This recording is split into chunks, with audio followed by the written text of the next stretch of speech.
Yes, sir. I left it at my office, so I made a copy. I'm sorry, well, Tracy made it.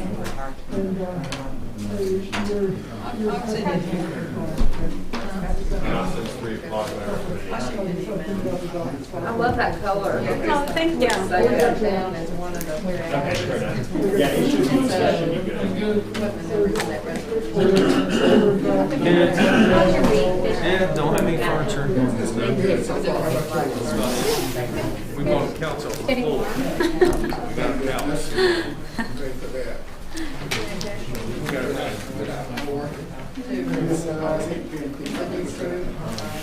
Yes. We got stuff on board. Yeah. I know that one, Comfort Inn, both was a bad. Well, Christiansburg address, I guess. We looked there. Yeah, they're very Yeah. I saw the event center.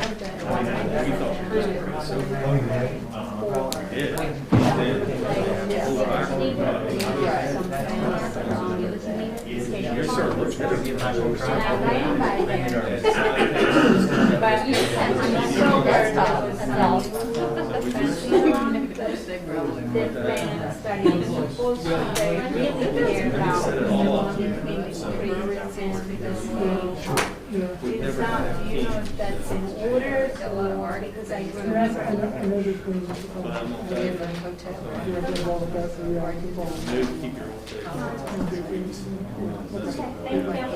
It's gonna be weird.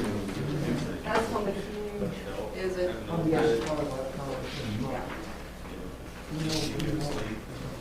It's 200 and some rooms. It's close to. Yeah, and then, I have the food and the rooftop bar and everything. I just think it's gonna. Unless we work with them and get some big conferences in where they spill over maybe. Yeah, pretty cool. Get some compression. Yeah. How fast will Right. Yeah. I'm excited.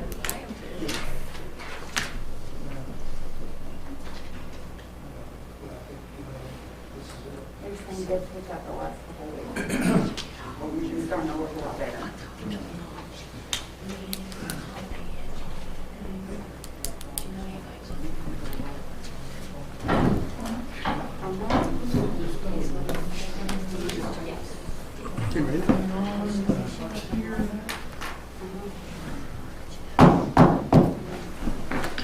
We'll call the April 13th meeting of the Christiansburg Town Council to order. And as we always do, take a moment for reflection, and there are a couple of things I think we need to reflect. Since we met last, there have been several mass shootings throughout the country. I think we should remember those families involved and friends. And also a special thought out to Harry Collins, our former council member, who's been in Duke University with some respiratory problems. I think he's doing some better now, but they're not sure when he's going to come home. So can we take a moment of silence, please?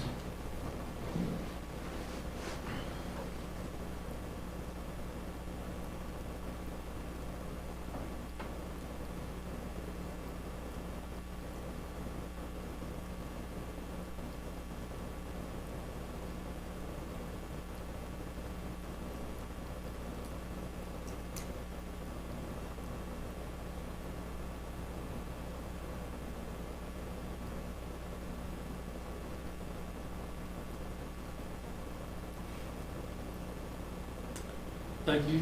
Will you please rise for the pledge of allegiance? I'm going to ask, Sylvan was doing that before, but anyway, I'm going to ask Councilman Stotts if he would turn the pledge.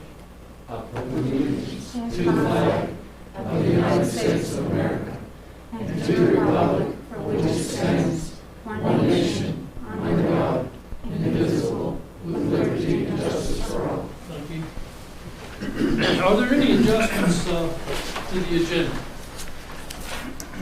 I don't know that that will be an adjustment, but I wanted to clarify, there is, we have a contract for, gosh, I had it a minute ago here. the contract that we have with the school, maybe someone can help me figure out where that one was. Shoot. Is it listed on the bills or the? Rental, for the rental thing, so, no, that's different. Gosh, I'm sorry. The public hearing item for? Yes, yes. Yeah. Can we please adjust the, I know the price, the price that we are charging them is different from the one that is on the contract. Can we get into that?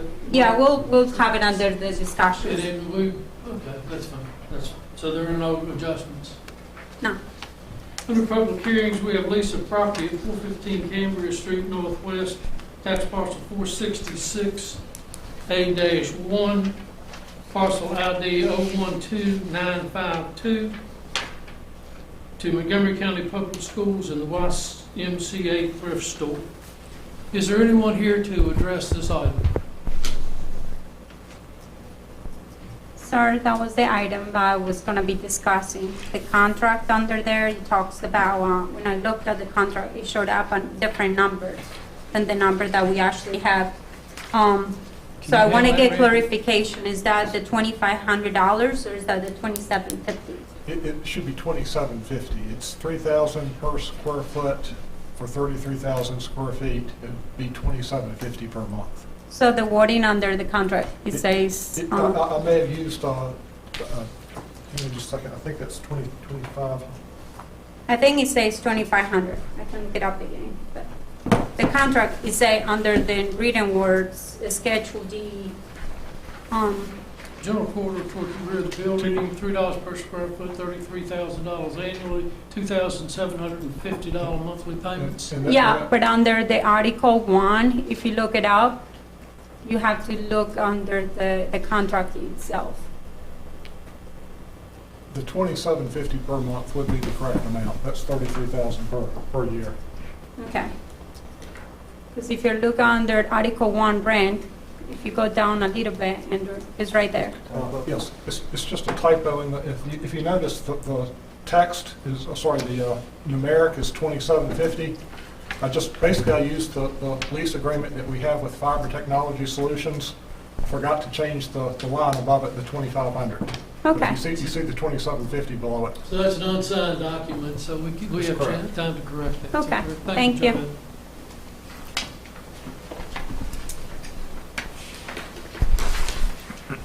Under the consent, does anyone else want to address this? And if not, I will close the public hearing.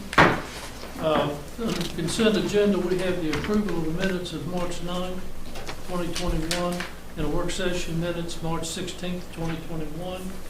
We have the monthly bill list. We have a resolution recognizing March. Am I somewhere way over? It's March 23rd, March. the meeting minutes of 23rd. I have an old agenda. Okay. I only have the approval of the minutes on March 23rd. That was for the work session? No, that was for the town council meeting. Yeah. But you said that we are approving the minutes. Okay, I do have an old one, then it's been updated. You can have that. Approve the March 23rd minutes. Approval of audit engagement with RFC, Robinson, Farmer and Cox LLC. Schedule a public hearing on May the 11th, 2021 for water rate increase. Schedule a public hearing May 25th, 2021 for fiscal year 2021 budget.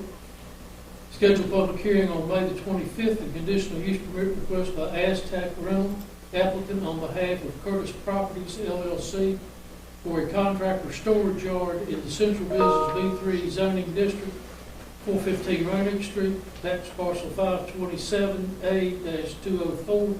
Property is designated as business commercial on the future land use map of the 2013 comprehensive plan.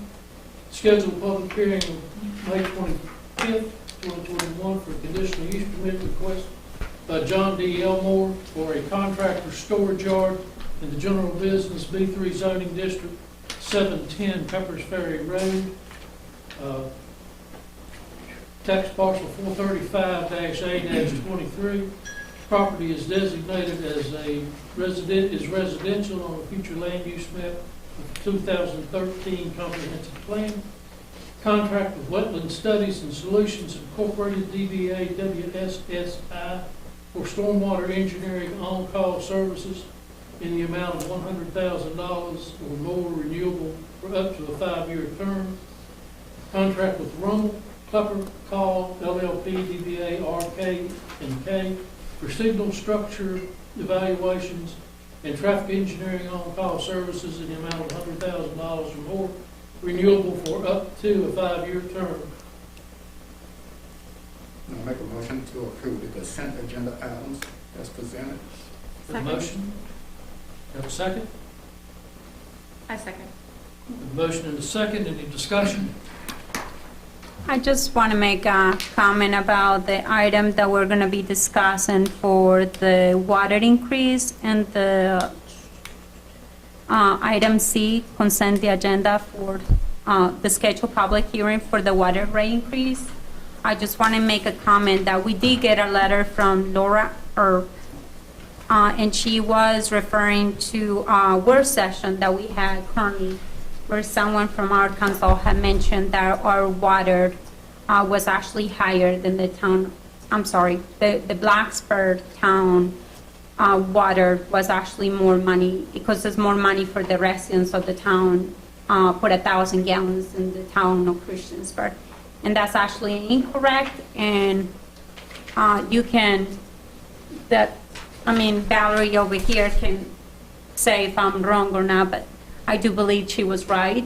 And Blacksburg actually charges $7.30 for 1,000 gallons. We currently charge $8 for 1,000 gallons. And we are to have this public hearing for next time for the May 25th. May 11, May 11, 2021, we're going to be discussing the increases of the water rate for the town of Christiansburg. And those are to go up to $9 for 1,000 gallons in the town of Christiansburg. Okay. Currently, they're at $8 for 1,000 gallons. Okay, so that will be under discussion when we set the public hearing on the 25th. But we do have time to go back and check those figures. I just wanted to make sure that the people are aware that we have the right numbers, because I don't feel it's fair for them to go on. We all got the email from Ms. Earp, so I think I've read it through. I haven't had time to check it. I've discussed it with Randy, and we're going to double check it and do some type of response for her. But this is all under discussion for a public hearing on May 25th. I understand, but I think it would be right for us to make the right comment right now, so that people are prepared for May 11,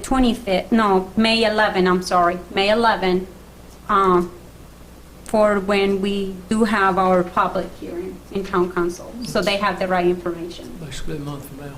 We should have it corrected or answered well before that date. Okay? Thank you, sir. All right. Any other comments on the consent agenda? If not, Madam Clerk? Yes, sir. Councilman Bishop, Aye. Councilwoman Hicks, Aye. Councilman Hubbard, Aye. Councilwoman Sacks, Aye. Councilman Showalter, Aye. Councilman Stipes. Aye. That is 6-0, thank you. Under introductions and presentations, we have Executive Director Amanda Forster of the Small Business Development Center to present on Christiansburg and Uro Valley programs and operations. Or if you're comfortable, you may remove your mask if you Oh, okay. if you Fantastic. would Thank if you Yes. feel better with it. And I think Thank there's you. some wipes and things. Thank you. I appreciate the opportunity to come speak with you, and I know I only have 10 minutes, and I'm a talker, so I'm going to keep this fast. And at the end, if you do want more information or you want to dig more into the data that we have, I'll give you a place where you can go do that. We are the Small Business Development Center that serves the New River Valley, the greater Roanoke area that includes Allegheny Highlands. Okay, so that's our service area. And what we do is provide program advising, low-cost training, almost always free, and free tools to fuel our region's small business success. And that's what we're here to do. We work with small business owners in every stage of their business to make sure that they're successful. We can help them start. We help them manage and run their businesses to prepare for growth. We help them grow, whether that's through finding new locations, expanding markets or products, expanding through commercialization and having multiple locations across the region, and as well buying and selling. Okay, we're certified to help people evaluate their business and buy or sell and help business owners be prepared to do that at some point in their business journey. This is our amazing team that we have. Tom serves our greater Roanoke area. Cheryl, who many of you may know, serves our New River Valley and Allegheny Highlands. Heather Fay has joined us to serve specifically Botetourt. That's a funded position through Botetourt County. And then I serve as director of these amazing champions of small business. And so again, through our services, we do the advising. That's where most of our time is spent. Almost 80% of our time is spent one-on-one with clients or in small groups working on the business issues that they have. We also spend a lot of time on programming, and that slide is not correct. I apologize. I'll have to get you the correct slide. I'm not sure how that happened. It turned, I don't even know what language that is. So programs is where we spend a lot of time, which are series of things that we do every year that people commit to the program and they go through it with us and graduate from the program. And we have a lot of those that I'll share here momentarily. And then training is our one-off workshops. We're doing a lot of that right now in the midst of the pandemic, where there's necessary and timely information that needs to get in front of business owners, and we will hold training workshops and even just community conversations around what's happening and what's available. We have a partnership agreement with the Small Business Administration. They do fund or give us a grant for a certain part of our operational budget. The money goes through America's SBDC, and then George Mason University is Virginia's state SBDC host, which means they're the fiscal agent. And then the Roanoke Regional Chamber is who hosts us, which again means our fiscal agent. We don't have a nonprofit entity, so we have to depend on a host to handle our finances, and that's how that is done here in this region. We're responsible for matching our SBA grant with cash from local government. Currently, we don't have that full local match, so I also go out to organizations and corporations to get the money that we need to operate. And so we have about 28 partners on board that helps us do the work, and we very much appreciate your full support. You all are supporting us 100%. We really appreciate that opportunity to serve your businesses. Last year, we served 1,722 businesses. You guys may not have data to compare that to. Our annual goal for the region is 400. And we did it with the same team. We worked a lot of hours. We worked nights, weekends, and are still doing that. My team is still back in the office working with clients, and that's how we're meeting those numbers. But that shows you the need from small businesses, particularly during the pandemic, for small business services. To get very specific about the New River Valley, we had 364 clients, which are small business owners in the New River Valley, and spent almost 800 hours advising them. Whether that was one-on-one or phone calls, we've really opened up the way that we advise people this year, and that could have been a variety of ways. We had 18 startups in the New River Valley. We helped businesses get access to $4.2 million in capital, which is something, a big part of what we do is help businesses find money. A lot of this is pandemic aid. Okay, that's what that number is large. For this region, in a typical year, it'd be closer to $1 million. Okay, so that number is very large and will show a lot of the pandemic money that came in through CARES Act. And then for real estate in the New River Valley, our clients who we actively serve have $11.5 million invested in real estate in the area. And for sales increase, the clients, again, that we worked with, and they reported, some businesses don't want to tell us what their sales increases are, but for those that we work really closely with and tell us, it's usually about 20% of our clientele, $854,000 in sales increase during the year of 2020, during the pandemic. And so we're excited about those numbers. That's what our job is to make sure our businesses are resilient and continue to grow. We created 28 jobs in the New River Valley, and when I say we created, the businesses created those jobs with our help. Whether that was helping them prepare for that growth, find the people, train the people, and work through that process. And then we supported 2,398 jobs. And those are jobs that the small business clients that we worked with, the small business owners, had in their businesses. So that's what our economic impact report was for 2020. I want to share quickly about the programs. I'm going to run through these not in detail. If you have questions about them, I think they might be useful in some way to you. I'd love to talk with you more about them. But we have a craft beverage cohort and specialty program. It's at the state level that we take access to. We actually have one coming up in the fall here in this area. We also have a commercialization program. So if you have someone who has a high growth product potential, we want to send them through our ICAP program, which is a portion of iCore, if you're familiar with that. And so that's mostly for our technology and health science companies. Profit and Sense is a financial program that we can take a small business's finances, pull them into this program and give them incredible reporting on where they really stand as a business, not just what the numbers look like, but what's their cash flow and what's the likelihood of them being resilient. We have a retail program for our retail businesses that we do workshops around. We don't have a specific cohort for that, but we often call in retail specialists when it's needed and did that a lot during the pandemic. We also have cybersecurity programs. If you follow our Virginia SBDC on social media, you'll see we're doing probably 5 or 6 webinars on cybersecurity a month because it's such a big deal right now and sharing that information. We also have access to what's called IBS World, as well as federal resources from the SBA, and it's really research around small business and the industries that they're in. So when they come to us, we can give them an industry report that tells them anything they want to know about their industry and really help them walk through that process. And then lastly, we help people with exporting. Okay, so if they're ready to export a product or distribute a product, we have a program for them to go through and work very closely with an export advisor on that. In-house and locally, some of the programs that we have one called Growth Will. We haven't done one in Christiansburg yet. I would love to do it, but it's a cohort of about 10 small businesses that meet on a monthly basis for 6 months to really tackle the challenges in their business. Okay, so it's a great program. I typically facilitate those. That's why I'm so passionate about them. But really cool program. We also serve veterans. They're one of our special populations, and so we have a program called Vet Biz that connects veteran business owners and provides them resources that's specific to them. Often there's lots of grants and aid available to them, and that's what that program does. We participate in Small Business Saturday, as does Christiansburg, and we're always up here on that Saturday helping our retail stores and handing out goodies for them to prepare for that weekend. We're also a Grow with Google partner, so we offer a lot of their live streaming with people. We typically don't replicate their stuff. Why replicate it? We join them live, and then there's community conversation around it locally, and we really like that method. I have Floyd C4 up here as an example. We do business competitions. A lot of people don't know that about us, but we do, and that's one that we do every year, as well as some others in the New River Valley. But wanted to mention that.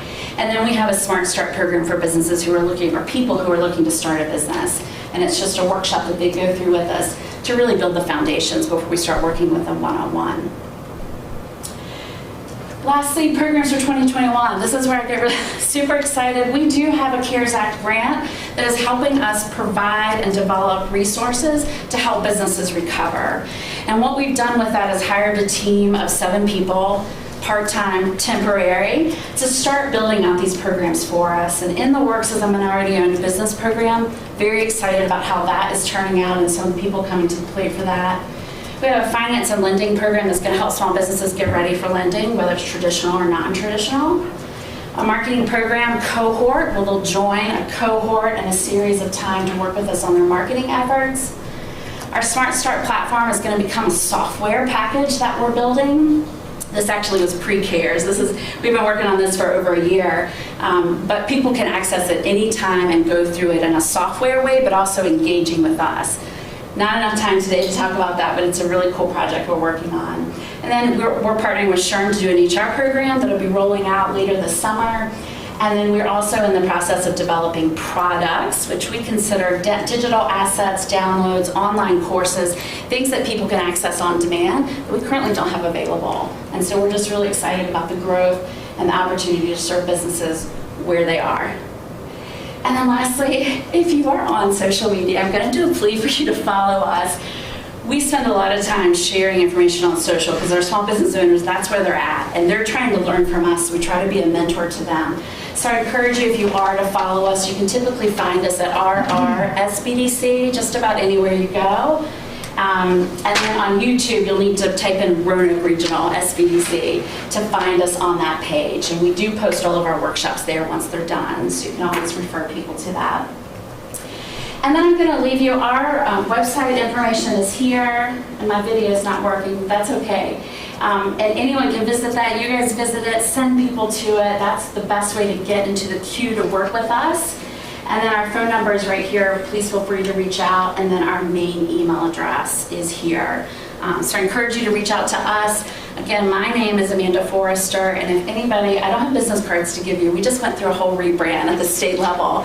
So we recycled our old cards and waiting for the new ones to come in. But my personal phone number, if anybody wants to reach out to me, is 540-815-0012. It's always the best way to reach me. You can text me, call me anytime, and I have that phone on me. Any questions from you? I do. How many? Go ahead.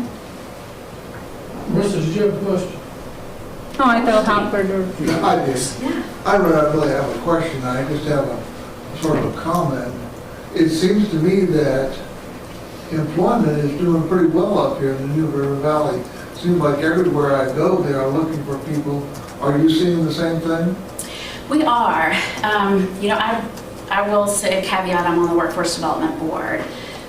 So there could be a conflict of interest there, but our numbers, our employment numbers are going up, and we're very happy about that. And what we're seeing in small businesses that they're actually having trouble finding people, right? They're having trouble, particularly at our restaurant and retail. The wages that they're able to pay, it's really hard to find people, and particularly people who are willing to pivot. Restaurants and retail don't necessarily have the same jobs they had a year and a half ago, and they're trying to get their staff to pivot into new roles that they have, and that's been tough on them. But I will say that employment is, I feel very optimistic about it, and so do our small businesses. Do you know what the unemployment is right now?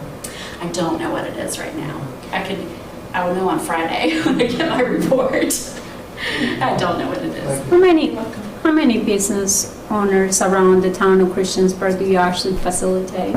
I don't have information specific to Christiansburg. The Small Business Administration makes us track per Montgomery County and not specific to Christiansburg. So I don't have those numbers. I am working with our state office as well as our customer relationship management system through the SBA to really get better data. This is probably the first year you guys have seen this data. And I find data to be incredibly important, and that has been one of my asks, to really break it out by jurisdiction, zip code, so that I have information to give you, you have information, and we really know who our market is. We should be able to get that information in the next couple of weeks.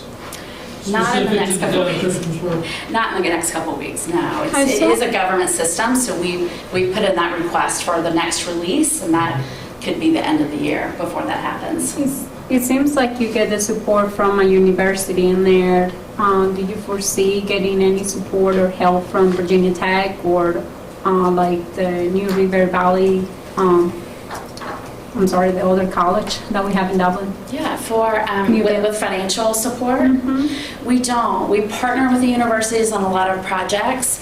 Virginia So that's Tech. what you meant when you were showing that slide? There was a university in there and it caught my eye. So I don't know, are they providing? George Mason, that's correct. So a lot of times SBDCs are connected to a host, which is a university often, not always. I can have any host I want. Not really. We can go after any host we want. George Mason just happens to be the host that does the Virginia SBDC. So they don't fund our operations. They solely serve as a way to bring money in and to push it out. I always want to make that clear. Even our host, the Roanoke Regional Small Business Development Center, there's no financial transaction there. They're not supporting us financially. I have to go out from others and get that money. But oftentimes they'll do in kind. We do have an agreement with Radford University. We have an office on campus and work a lot with their students. And we do work a lot with Virginia Tech, but it's not a financial partner of ours. Thank you. You're welcome. One quick question, Ms. Forster. You said that the SBDC is not a nonprofit organization.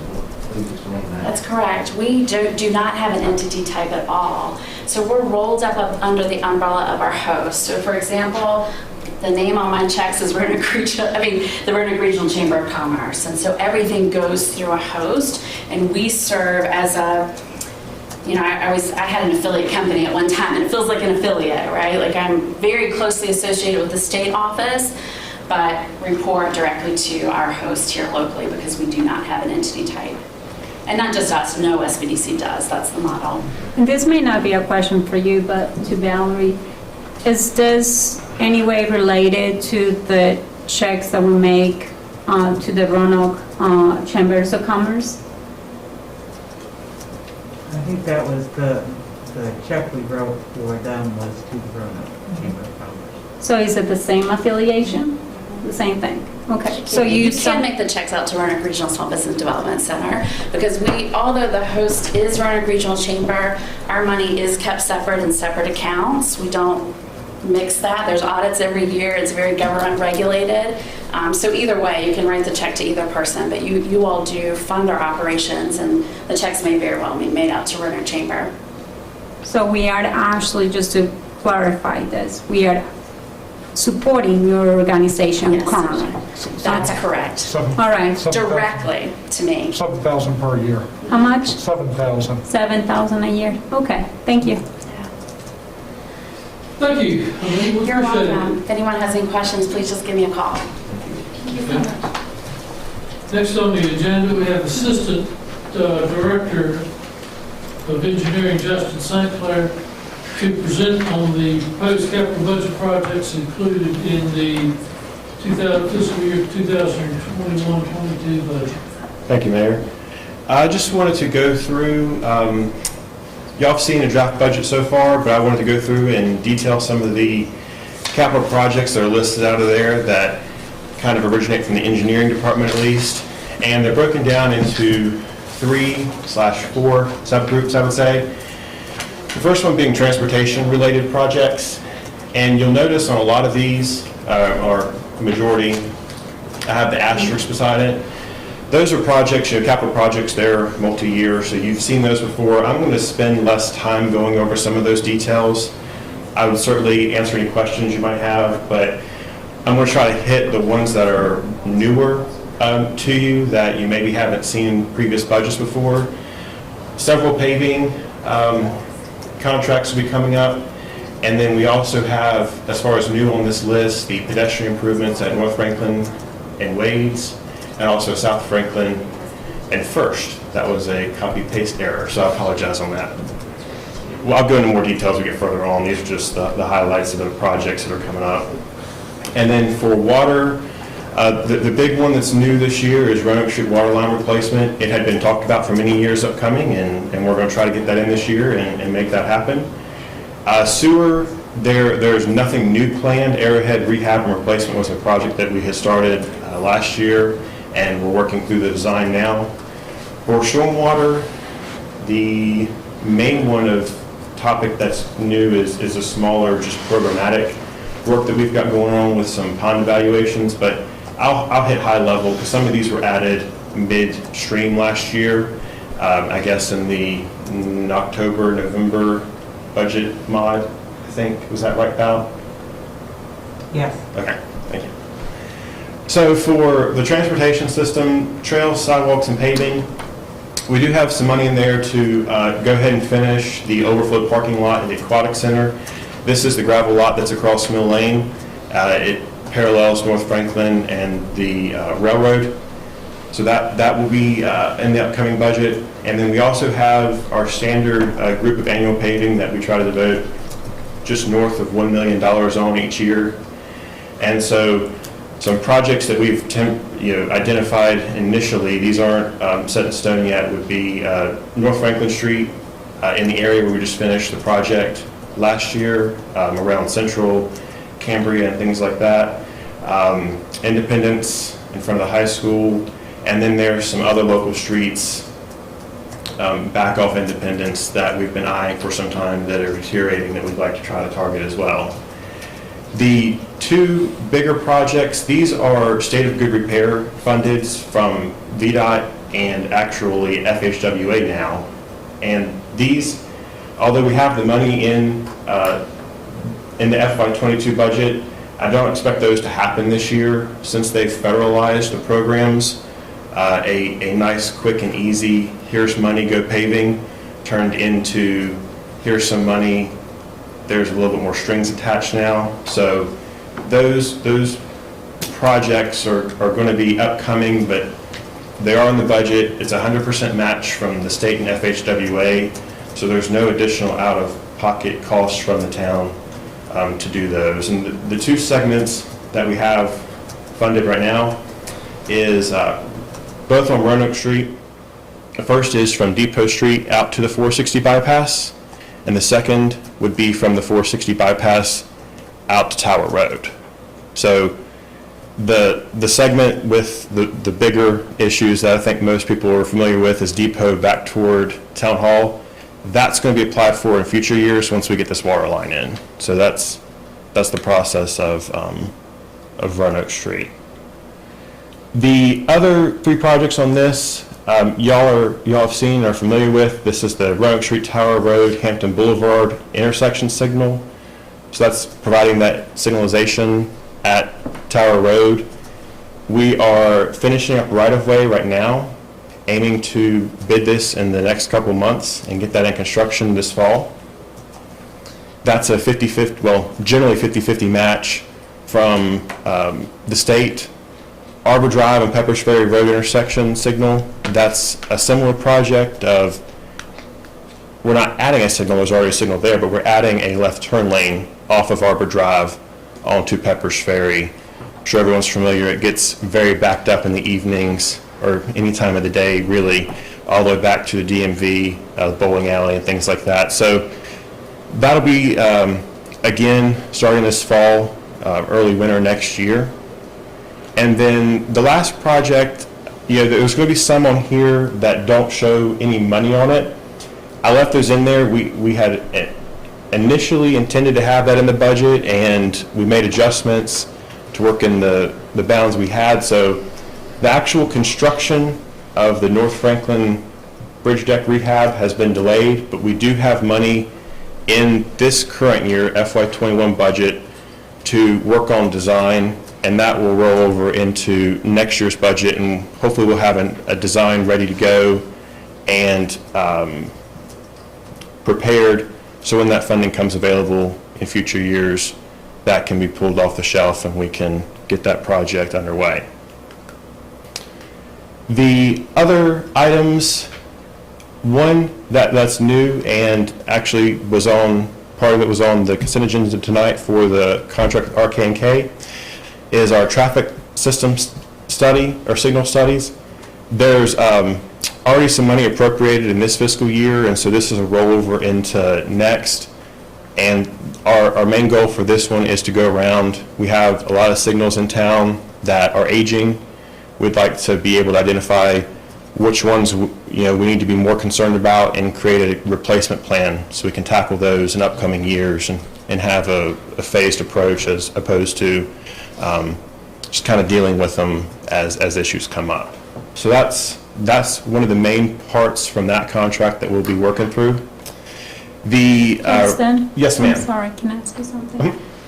On the project that you guys are going to be doing off of Depot and Franklin Street, that it seems like we're going to get a lot of funding for that, but is including under that budget, I'm sure, the new traffic lights, correct? Depot and Franklin. So is this That the Smart Scale intersection, project? Yes. Okay, so that one would be planning to replace the signals there. There's actually a lane configuration change that we're going to be investigating and proposing there.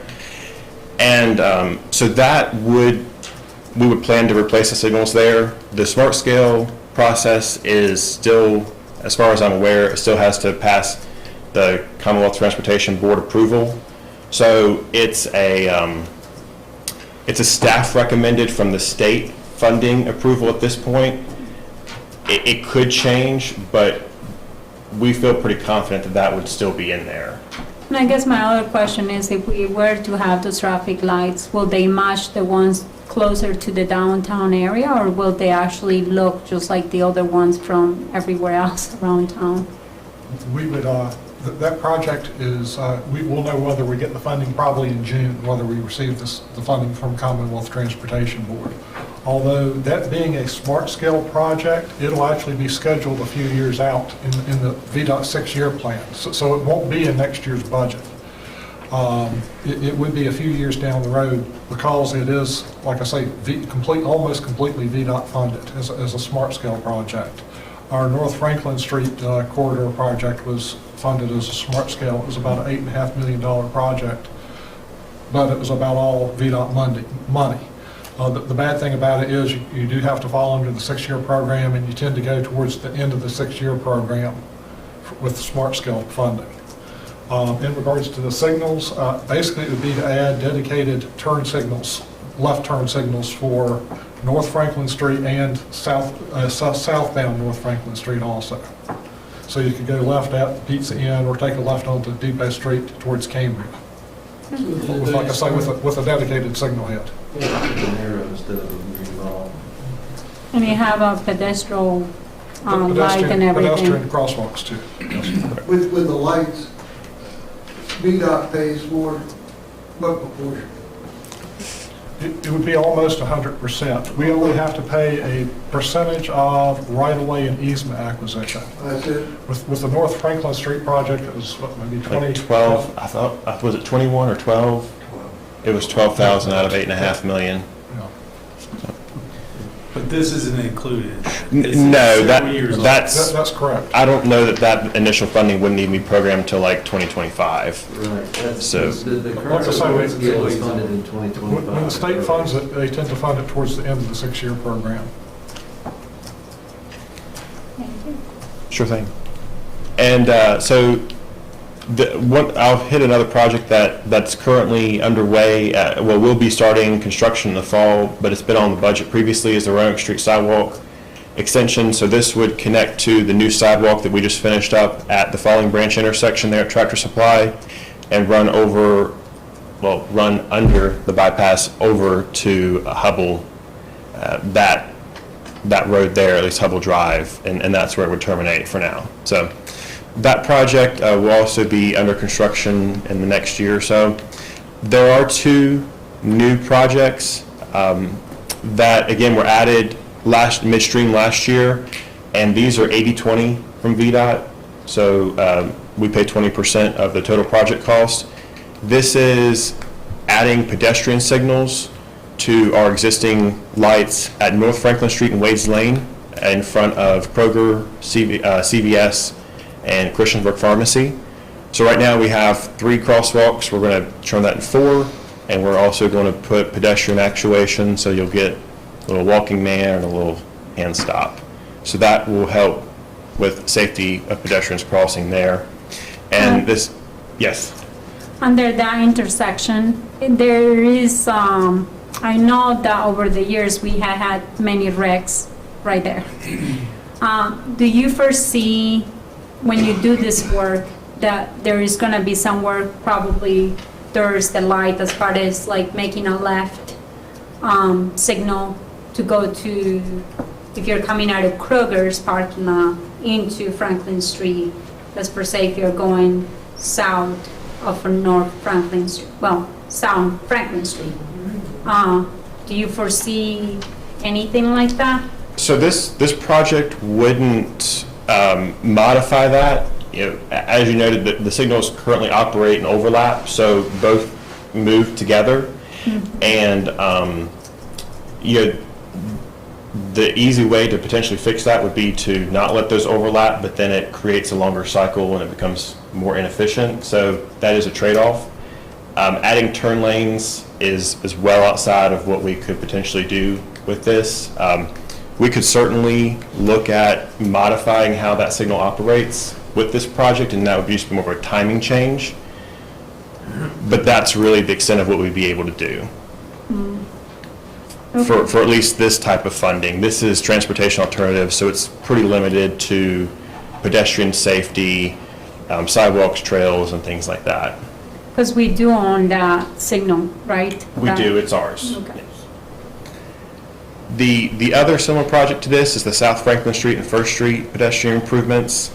Again, that would be bringing the ramps up to ADA standards where some of them meet an older standard right now, and adding the pedestrian improvements there as well, the signals. And then just a few last ones. There was money that was appropriated in FY21 budget that will be rolling over, and that's for trail lighting, and this is Depot Park, Downtown Park, the Renva Knowles Bridge. We've met with AP to look at the Renva Knowles Bridge and look at some options there. This would be something also our transportation on-call would be looking at and helping us create some designs to light these facilities. The last two, again, you're familiar with that. The park's on there simply because it was part of the transportation capital project, so I included that. And then Cambria Trail, this was a project that was selected for revenue sharing, and when the state modified when the next revenue cycle, sharing cycle would happen, that money got delayed. So the actual design and construction won't be starting yet, but we do have money in there to go ahead and start looking at the next phase, so we can get that in for the next revenue sharing cycle and have that planned out in the future to take that from the Cambria Square there at the railroad crossings out to Roanoke Street, whereas the first phase is from Mill Lane up to the square. For the water system, the main highlight here is the Roanoke Street water line replacement. So this has been a design that we've had on the shelf for quite some time, and just the price tag has caused us to push it down. And so this year is when we're going to try to get that in the ground. There's a old 8-inch line on Roanoke Street that runs from East Main out toward 460 bypass. And this would be replacing it up to Depot Street. The rest of it has kind of been replaced with expansions and other projects in the past. This is the result of the potholes. Well, the old water line created the potholes and things like that on Roanoke Street. So this would be solving that issue with getting us a new water line there. The 8's old and struggles to hold on sometimes. And so we'll have this in the ground so that whenever we apply for the paving in subsequent years to do this section, we won't have to worry about future water line breaks, and we'll have a new pipe in the ground that should last us a lot longer than the new pavement will. Hey, Justin. Yes, ma'am. With the all of the money that we're spending, but obviously we got public works and stuff, do you know how much of this work is actually going to be done by Public Works and other entities, or is this solely going to be on us? So specifically Roanoke Street water line, that would be a contractor solely. That wouldn't include Public Works. They will need to be involved from a coordination standpoint with moving water services over and notifying people of when they may be disconnected so that they can be moved over to the new water line. But just given the breadth and the scope of this project with the traffic control, a contractor has more of the means to be able to handle that. Okay, thank you. And then for the sewer system, again, Arrowhead is a project we've been working on, and we have delayed the funding for construction on that. But it's in there. I just wanted to keep it out in front that is something that we still have design that we're working through to prioritize where we want to where we can get improvements and make the best bang for our buck when it comes to our inflow and infiltration issues in that drainage sewer shed. And then lastly, this is our stormwater system improvements. Again, these are all the stormwater enterprise. Most of these are repeats or have been funded in previous years with design, and so construction we're moving forward. A couple of the projects, again, we have design, so we plan to move forward with those, but we just don't have the funds right now to implement the construction. So that would be Sleepy Hollow drainage improvements and Stone Street culvert replacement. We do have, as part of our regulatory requirements as an MS4 in the state of Virginia, we do need to work through and do some stormwater pond evaluation analysis. This would be one of our first tasks that we assign our on-call stormwater team to. So they'll evaluate several of the regional ponds that we have around town that serve multiple facilities, and the town has ownership of those. The industrial park stormwater improvements, that's something that we're aiming to apply for SLAF funding this upcoming cycle. That has not, at least the SLAF is the DEQ side of funding, and that's a 50-50 match as well. They've been kind of slow to release things, especially with COVID last year. More or less last year's cycle just got skipped. We think that the new cycle is going to go out in the upcoming months. So we would plan to have this design ready. That gets us more points in the scoring. If we have finished design, money appropriated, things like that, that boosts our score, gives us a better chance of getting that funding. So we're going to be going very aggressively at this funding in the fall with the goal of being able to get 50-50 match. Hopefully we'll hear back December, January timeframe next year on that. Hickok Street stormwater improvements, that is planned to go to construction this fall. That's a 50-50 match with the state with revenue sharing. And we also have the miscellaneous culvert replacements in town. There's a handful of those. That's, again, a continuation project that we have. And then lastly, the College Street, I think it's last, it may not be. College Street drainage, PER. We had the money in this year's budget to do the PER, and we have a draft report in hand that we're reviewing and working with the consultant on to go through some of those details. We have went ahead and placed $150,000 on next year's budget to start that design process. And so once we have the alternatives identified and present those and make the selection for the best path forward, we'll move into detailed design where we go into the really fine details of how this project's going to look and work. So with that, I apologize. I think I took longer than I needed to or was supposed to, and I probably talked a little fast, but I'll try to answer any questions. I have a quick one.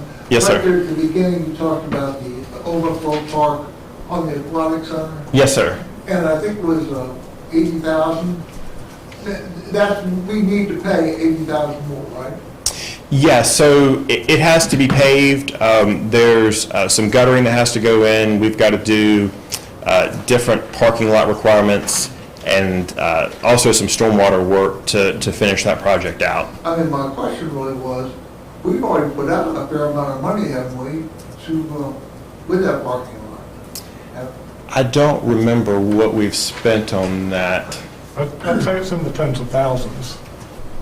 Yeah, I'm not sure the exact numbers, but that sounds right. Public Works did a lot of the grading, and I think we probably paid for import of stone, placement of stone. And after the sewer contractor finished their job, it was a little bit bigger than it was before, so I was okay with it. I think everyone was happy with that. But they used that area for the project, and so they've restored it back to more than what we had previously. Okay. Thank you. All right, any other questions? Well, I just saw, and I guess this is for Valerie, I saw in there under the capital projects, the park, I still see the $13,650,000, but we are getting a loan for $9 million and something. And then the other $4 million, did we get grants already for this? Okay. All right. Thank you, Justin. Thank you. Thank you, Justin. This is our citizens' comments section. If you would like to address council, please come to the microphone, name and address, and direct your comments to the chair. Do I need to like take it off? Or, Yeah, you're fine. I just didn't want to trigger Councilman Showalter or anything. The only thing I had was I found this in the parking lot. Oh, it's mine. Does this belong to anybody? Thank you, sir. Thanks. That's all I had, thanks. Thanks, Chris. Street committee, committee reports, we have, street committee, Mr. Stipes, Mr. Bishop. Mayor and council, we have a short review this evening. It pertains to Reagan's Point subdivision, which, whenever Mr. Warren brings this up, this is actually the last act, or the last action, I should say, on council's approval of a request about this time. What was it? It was last year. I think it was August of last year. And this has to do with the owner of the property, the developer, obtained some property from VDOT, and the town has worked with the developer actually to the benefit of our community as well to create a stormwater management facility on the sketch that you see here that will be regional in nature. It will serve the needs of this community. The developer will be building it, but it will be oversizing it to the benefit of our community as well. The downstream flooding will be controlled somewhat by this. But the council's already approved what you see here, the addition of 6 new lots, and Andrew, you might just run your cursor over those 6 new lots here. We approved those last August, and this is basically the approval of the plat. This, like I said, it's the final act of allowing them to do what we approved last August.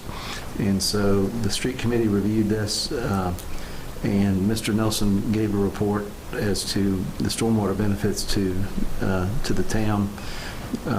And the street committee recommends approval of the plat as presented, and that recommendation is also a motion to approve. Second. Motion and a second. Any questions? Madam Clerk? Yes, sir. Councilman Bishop. Aye. Councilwoman Hicks. Aye. Councilman Hubbard. Aye. Councilwoman Sacks. Aye. Councilman Showalter. Aye. Councilman Stipes. Aye. Very good. I don't have anything else on the agenda. Any other committee reports? I have a little something. Today the Arts Board met and we had some great progress. And that we are scheduled to have our documentation completed by May 11th. We're going to have one more meeting in between that time frame. And then once that's done, it's going to be really hard to hold this committee back from having great ideas and wanting to get some art out there. So I'm very excited about that. And I also wanted to take a moment and talk to you about something that's in your packet, which is the rental at the Cambria building. This was a request that I'm part of, the YMCA in Blacksburg has a New River Valley Food Insecurity Task Force, and they were needing a place to store food, non-perishables, possibly some fridges or freezers, things like that.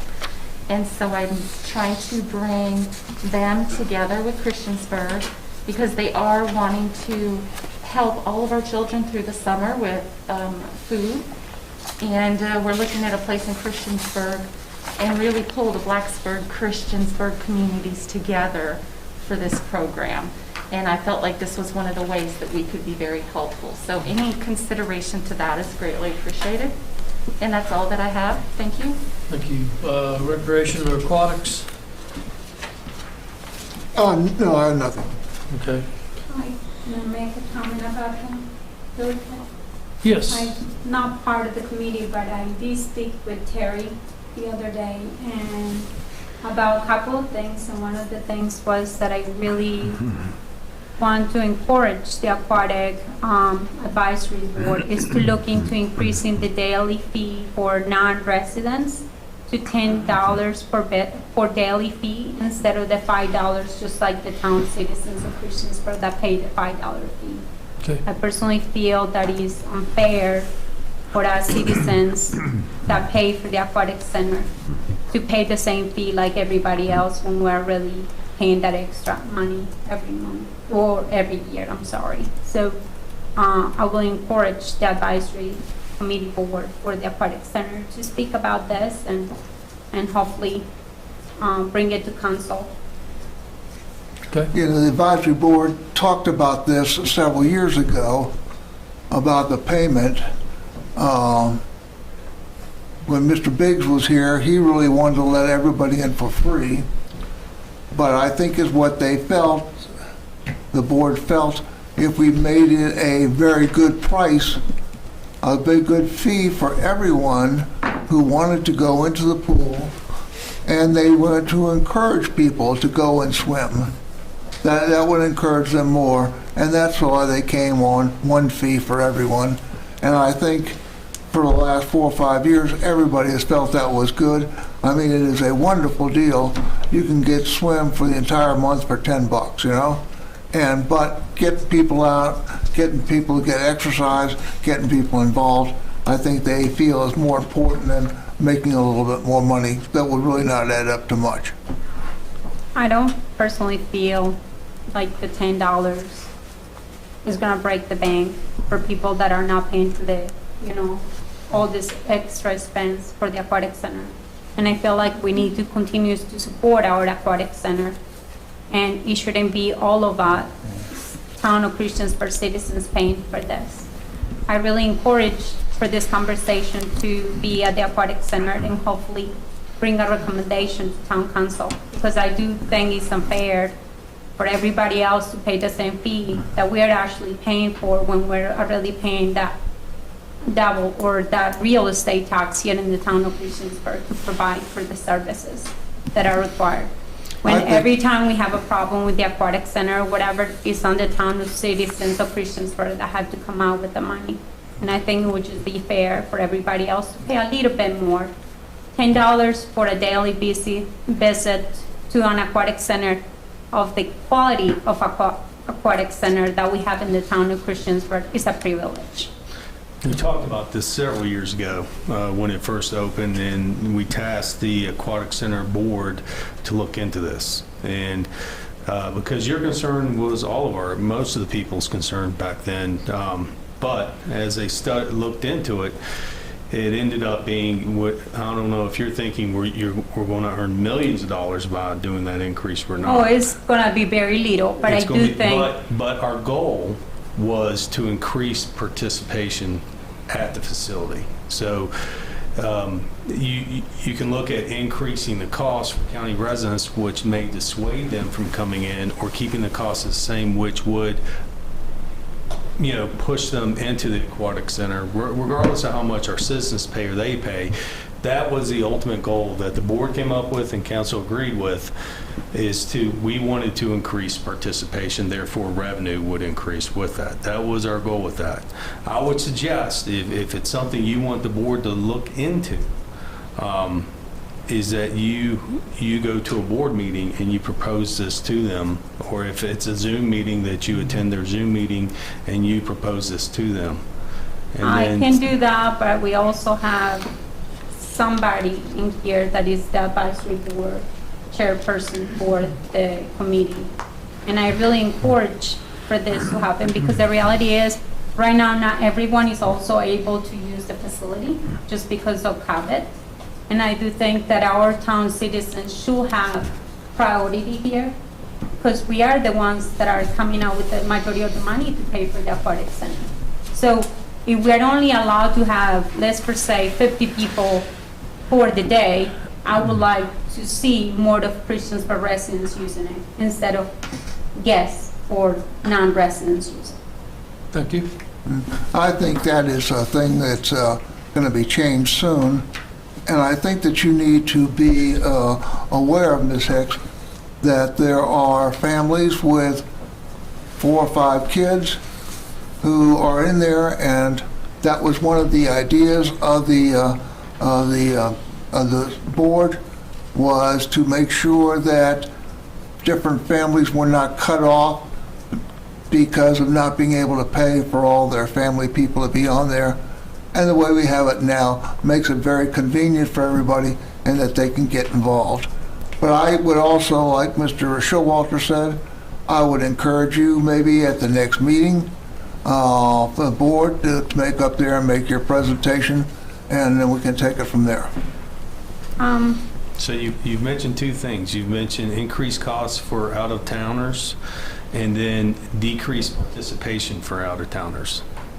Well, That's, it's not necessarily that, because I don't think that $10 is really gonna break the bank when it comes down to, we are having to come out with a second tax here in the town of Christiansburg. And it's pretty hefty, I think. I would say we are paying for those services, we're paying for the quality of life that we want. And I think for us, we're paying a quality of life, the second tax is paying for the aquatic center. And I do think it will be fair for non-residents to pay a little bit of money. $10 is not a lot of money, and I will have to disagree, because if I go to another aquatic center, I will be paying a very hefty price, and in some places I pay $35, $45 per person. I have a large family, as you all well know, and when I go to a facility like that, I am willing to pay that amount of money, even if it's just to swim for 1 hour. Right here in the town of Christiansburg, we are blessed to be able to have a facility like this that you can only pay $5 per visit. I mean, that doesn't even pay for even 1 hour of someone watching over you. And I think it will be nice that we show to the citizens of Christiansburg we do care, that we do want to make a little bit of extra money from someone coming out of town, and that it shouldn't be all on the town of Christiansburg citizens' pocketbook to pay for this. Okay, the point is made. Can we please move on? Yeah, I'm ready. Seriously. Very well. I also said, I wanted to also mention, though I guess we can say that during the time. Go ahead. Mr. Hubbard, I believe you have the floor. No, I'm fine. Mr. Showalter, water sewer, Ms. Bishop, business. Very good. We'll now go into discussion and action by mayor and council. First thing on the agenda is the appointment of Logan Cassinger. I'm sorry. I did have another comment under council reports. Okay. Wait a minute now, is this committee reports we just did, or is this council reports that we're going to do at the end of the meeting? I'm sorry. I was okay. circling. I got it. I'm sorry. I got it. Okay, so it is the appointment of Logan Cassinger, Director of Sales for the Hampton Inn, as hotel representative for the town of Christiansburg on the Montgomery County Tourism Development Council. The term is for 2 years from the appointment. Logan is here tonight. She's been here quite a bit over the last little bit, and I believe, Lisa, you're back there too, hiding somewhere, aren't you? I so move to appoint Logan Cassinger as Director of Sales for the Hampton Inn. I'll second. Got a motion and a second? Discussions? Thank you. You know, in addition to, I know she is a big spokesman for the Aquatic Center and the revenue that the Aquatic Center brings into the town of Christiansburg. And I think that she mentioned at the last meeting that they had several sellouts, full houses, during a couple of different meets. Is that correct? Yes, sir. Yes, sir. We really, really enjoy being able to host those swim families. We've seen a huge pickup. I do believe that it is because of the Aquatic Center bringing that business to the area, and also bringing those folks to eat at our local restaurants and purchase gas at our local gas stations. But we're really seeing a huge pickup of the Aquatic Center.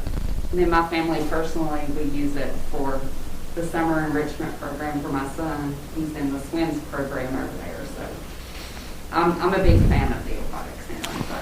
So. And I believe that she's already announced that there's going to be a sellout for their summer camps. I think that's already completely booked. Yes. Yeah. Okay, so this is the appointment of Logan as a member of the Montgomery County Tourism Development Council.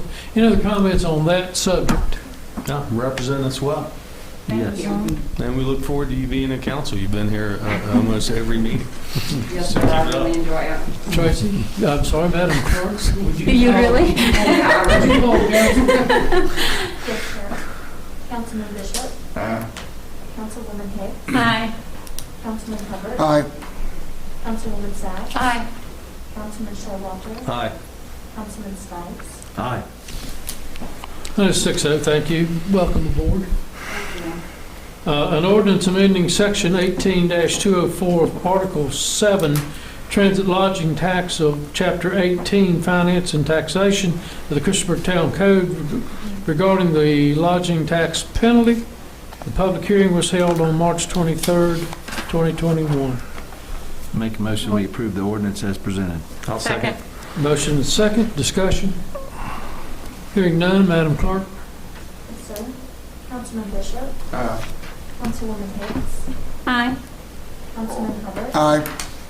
Councilwoman Sachs. Aye. Councilman Showalter. Aye. Councilman Stites. Aye. It is 6-0, thank you. Lease of property at 415 Canberra Street Northwest. Now, that is to...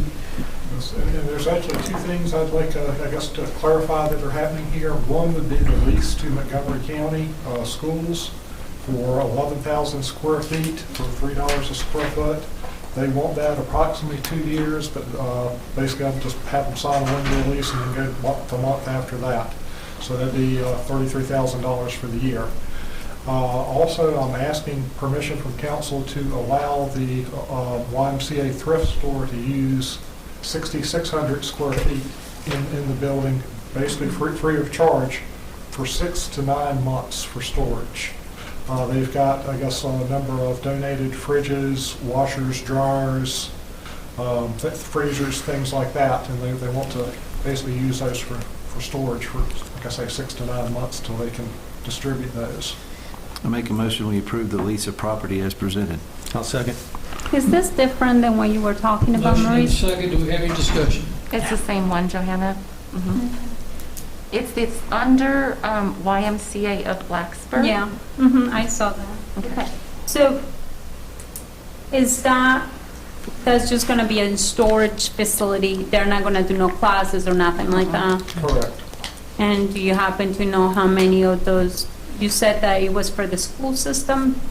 No. No, they were donated many fridges, freezers, things of that nature, and they need a place to store them in addition to possibly some food. And so I'm proposing that we offer this warehouse space free of charge because it's going to help Christiansburg students as well as Blacksburg. It's a combined effort for all the children. So this, just to make clear, the storage facility is not just to storage the stuff to sell, is to storage food to supply the community with food during this time, right? It may be both, but the initial request is they don't have a place to put the items that are donated. They need to get them in that door, and they need to get rid of them as soon as possible. So they're planning some events to sell them, which may be why they only need it for 6 to 9 months right now. Yeah, I don't think it's going to be food storage there. I think it's storage of, like I say, washers, dryers, refrigerators, and freezers until they can be distributed to lower income families. Right. And I think that if they get the facility that they're talking about, which I don't want to mention it now because it's not final, it would be very close by and would be convenient. But that's a potential later. So just to be clear, we're going to be making from the county $27.50 per month. Correct. And then from the YMCA, that's a smaller space, and that's totally separate. Correct. And that one you want to request to be free. Correct. Okay, got it. Thanks. I would say, the original request was 6 to 9 months. At 9 months and a day, we start charging. I'm not willing to support that. I'd say we'll follow up with them in 6 to 9 months. I think the YMCA is there as a charity to assist our community. So we'll cross that bridge. I think, Randy, if there's something needs to come to our attention, I'm sure you'll bring it in 6 to 9 months. But it is washers and dryers and refrigerators. No, we're not getting mattresses and box springs and chairs and all this other furniture. Is that correct? Just appliances that can be used. All right, very good. Then we have a motion and a second. Can I? Who is going to be doing the maintenance for that during the time that they're there? We maintain the building, but they don't really need access to the building other than simply dropping the stuff off for storage until they come back to access it. I don't think they're going to need to come back too often to access it. When they come, they're going to come for truckloads. Okay. I can support that. Thanks. Okay. Madam Clerk? Yes, sir. Councilman Bishop, Aye. Councilwoman Hicks, Aye. Councilman Hubbard, Aye. Councilwoman Sacks, Aye. Councilman Showalter, Aye. Councilman Stipes, Aye. That's 6-0. Thank you. Potential reward for reporting vandalism that results in arrest and conviction. Over the last probably less than a month, we've had 2 reported instances of graffiti on the Huckleberry Trail, one of them on the county side on the 23rd of March. On the 25th of March, we had a report of graffiti sprayed on the Renville Knolls Bridge. Some of the graffiti was obscene and it's all been repaired. We have no suspects at this time on those. Also, on or about March the 8th, damage was reported to the restroom at the skate park. The sink area of the facility was destroyed. Damage was repaired. The police department has obtained a confession from a juvenile this week. Charges are pending on that one. We've had 2 other instances on April the 5th and April the 8th. A report of damage to split rail fence between Depot Park and Skate Park. The damage has been repaired with no suspects. April the 8th, damage again reported on the repaired portion of the fence. Listed above, damage has been repaired. There are no suspects. We got 2 options. I feel like, and we've checked with Reed, I think in order to, I don't know whether we can curb it or not, but I think if we could offer a reward on these 4 instances and future instances, $2,500 or whatever the council wants to set it, that leads to the arrest and conviction of the vandals, I think it might discourage future vandalism. And as I said, I'd like to, in these instances, but I'd also, future instances of vandalism to any town properties. We have an option. I mean, if they're going to continue to deface Depot Park and the skate park, shut it down. Or at least close it down at 7 o'clock at night and make trespassing illegal and patrol it that way. We are patrolling the park more now. But we've either got to stop it one way or another. Do I have anybody, I mean, I've mentioned $2,500. Guess my question is it $2,500 for incident, $2,500 if that one person gets convicted and there's several of the places that he actually, you know what I mean? Is it $2,500 for this per se? We have 3 people that say something. Every occurrence. Every occurrence. And then port occurrence, but then what happens if you have 10 people or 3 people that saw it? Do you divide the $2,500 for the 3 people that? It's first come, first serve. Who reports it first, you get the tip line. And it leads to the arrest and conviction. That's where the money goes. Chief Sisson, do you see that this type of reward system has some results with it? Have you done that in the past where money has been offered as a reward? We have not, to my knowledge. I would support any help we could get from the community. Obviously, a reward may do that. We worked diligently over the past month, especially on the trail. We've increased our bike patrol on the trail, foot patrol, really increased patrol at Depot Park and specifically the skate park. The skate park, in my opinion, I think the mayor has a very good recommendation. If we get to a point where we do not have residents respecting that property, which I'm going to be honest with you, they're not. They're tearing property up. They're down there fist fighting. We had a huge fight a couple weeks ago where numerous people were involved. They're breaking the bathrooms. We have some narcotics use there. If they can't use that property in the proper way, I'm definitely not opposed to shutting down for a limited time. But to be honest with you, Purple Point, that's an amenity in our community, and I believe it's being abused at this time. Is there an option for cameras or any type of surveillance? There are cameras there. And I know Terry Caldwell's done a really good job of having our staff look after the park, but after 5 o'clock when they're gone, we've set patrol, we've set undercover operation there. hour-on-hour surveillance to try to keep them out, but Are you it's become an issue in our community, in my opinion. Is it safe in your mind to say these instances are happening after dark? That's in the evenings normally. In the evenings, yeah. Is that on a specific day, like maybe Wednesday nights or Saturday nights, or? I don't think we have developed a pattern. I think it depends on the clientele that end up at the skate park, of what incidents we have. I'll be honest, I think there's some really undesirables that hang out in that park after dark. Mark, would these all, the people making trouble down there, would they be in-town residents or out-of-town or a combination? Most have been in town. Okay. And I firmly believe the skate park is a phenomenal amenity in our community.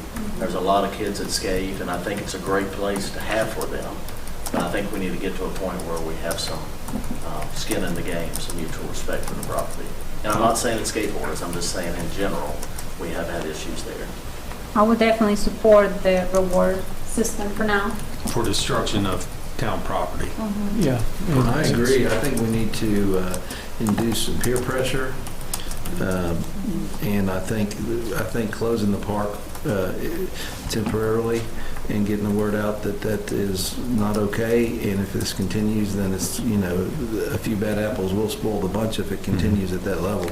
I would support that, and actually, the day that I sent council pictures of Depot Park being used, that was the day that there were 3 or 4 patrol officers there tying up our staff. That was probably one of the fracases you're talking about. And it's not okay, and if it's just like having children, if you don't set the ground rules and follow them, then you have unruly situations, you have unruly teenagers, and in this case, if there's no teeth in it. So I wholeheartedly would support. I think $2,500 is a lot. I think $1,000 to get people's. I think $1,000 for a 15 or 18-year-old that sees that some $2,500 and $1,000 to a 15-year-old is the same amount. Yeah. Can you go do 1,000 or I'd do 25? 1,000. Yeah, 1,000 sounds Let's try fair. that. Just that's a mostly big because. number. Yeah, it definitely But is. I do agree that, and Mark mentioned that it seems to be becoming a problem, and I do think we should not look at just certain days limiting the hours just for a temporary period. We either shut it down or reduce its hours and increase patrols down there, and even post a sign. And put some signs up and say, come up with some signs that basically puts people on notice that we are monitoring the park, and that there's a tip line for tips leading to the arrest and conviction of vandals. But yeah, I wholeheartedly support that, but I'd say $1,000 is. Can we revisit? I want to see if we can support the reward system today, but I would really encourage us to see if we can wait for at least, a couple weeks and come back to council and see if we have had any more of these events taking place, and obviously see what we need to do at that point. Well, we've had 4 events take. I'm ready to move forward. I'm ready. Tonight. I think, and it doesn't have to be permanent. I mean, For closing the park? at certain times. Mark, what's your suggestion? I think 7 or 8 o'clock is reasonable. I believe it's open until 11 now, so that's when we start having issues. And I think we also talked to Terry Caldwell, because she's heavily invested in the skate park and does a lot of stuff there. So, my personal opinion is no later than 9. Yeah. But I would like to vet that with Terry, just for her opinion, because she's very passionate about her skate park. And I think you're recommending to her, or you did recommend her, that you shut the bathrooms down at 5? Correct. When our staff leaves? Correct. Lock them up? I really feel that if we don't take solid action as council on something, we're not protecting the other kids who are there for good purpose and reason. Right. So should we can we just see, do we have to wait for her as far as the time, or do you want to say kind of a time between 7 to 8 and say, hey, what do you recommend as far as Terry does, and So come there's up no with a delay. time? No delay. Let's I make would a decision. recommend whatever Terry and Mark come up with. Yes. With Randy as a decent time, so it doesn't Let them have to set come the back. closing policy on That that. would They be nice. implement the policy. But I do want to say, you know, and Marissa, I'm glad you said this. Brett, I'm not sure if somebody else said it on council, but labeling all the skaters down there is not a proper thing to do. We've No. had several Eagle Scouts who are passionate skateboarders. Oh, yeah. It's an incredible skill, something I was never able to really catch on to, luckily. But I do think that, you know, we've had some really great kids come out of there, and I do know that our skate park is enjoyed through the whole valley because it embraces new skateboarders, anybody with any type of skills that they enjoy coming to our skateboard park in Christiansburg. So It's a healthy activity that is very well enjoyed by many. And I don't do the skating the way they do, but I enjoy just watching it. It's just, you know, it's just really a neat sport. I was there and I gotta mention something too. Whoever has been doing the cleaning at the skating park is doing a fabulous job. I'm more than sure Terry and her group have been doing that work too, because I noticed there was trash the other day and then all of a sudden it was all cleaned up and everything and well kept. And I did see the fencing and it looks great. I do want to see where you are with the fencing as far as between the creek and the skate park, but that's another subject. All right, to summarize, we're considering letting Chief Sisson and Terry decide the time that it's going to be closed in the evening, and if there is a problem that vandalism, that anybody would report it would receive $1,000. If their tip leads to the arrest and Yeah, conviction. to arrest, okay. But that's with any town property. This go forward any, because I think they've had vandalism at Kiwanis Park. I think I don't know that we've had much at Hart Crater, I'm not sure, but I mean, we have had more vandalism in the last year than I ever recall us having. So at $1,000, is that, are we with a head shake nod on that? Yes. $1,000? And we're also authorizing appropriate signage to be placed down there. Also at the chief and Director Caldwell's advisement, whatever signage they think is appropriate to get the message across. I think that's part of our recommendation too, is we put signage up there immediately. Due to vandalism? Chief, what is They can determine it. Chief, what is the harshest punishment that you can charge someone with? For, I mean, what's the penalty for vandalism? I think a class 1 misdemeanor, and that would be, class 1 misdemeanor for general vandalism. And then again, any of those penalties, or if they are juveniles, that's set by somebody other than us, is that correct? Correct. Now, Juvenile situation will be much different because we would have to obtain petition and the juvenile intake will make a decision. Many times they defer those, and they do not go through the court system. So, and most of our offenders in that case would be juveniles. Is there any way to get restitution from the parents? Because, you know, remedies for this can be extremely expensive. Many times in the juvenile justice system, that is something that they will receive community service. They'll have to pay restitution. So we would always seek restitution in those cases, anytime it's town property involved. I think it would be good. That's just to the courts, though. Yeah, but to just have the dollar figures that we have had to spend on, particularly the Renville Knolls Bridge and the fencing and stuff at the skate park, and the bathroom. And we do have a confession on it, so hopefully that's going to. And we do suspend those and cite them for trespass and ban them from facilities for up to a year. Correct. That's all facilities.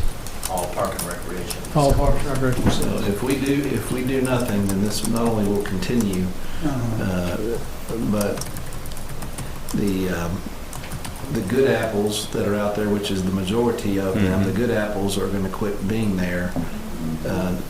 So the few bad apples need to be weeded out because it's twofold. The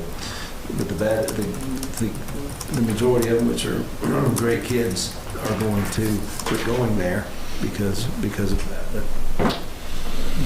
And Mark, you feel pretty comfortable what we're doing? Yes, sir, I do. So you'll implement it and let us know the contacts and stuff like that. All right, very good. Thank you. I don't think we need to take an actual vote on that other than a head nod. I think we're in agreement at 1,000. Okay. Discussion regarding a cap on utility debt relief. Yours? Val's? Ours? It ain't me. Both. Go ahead.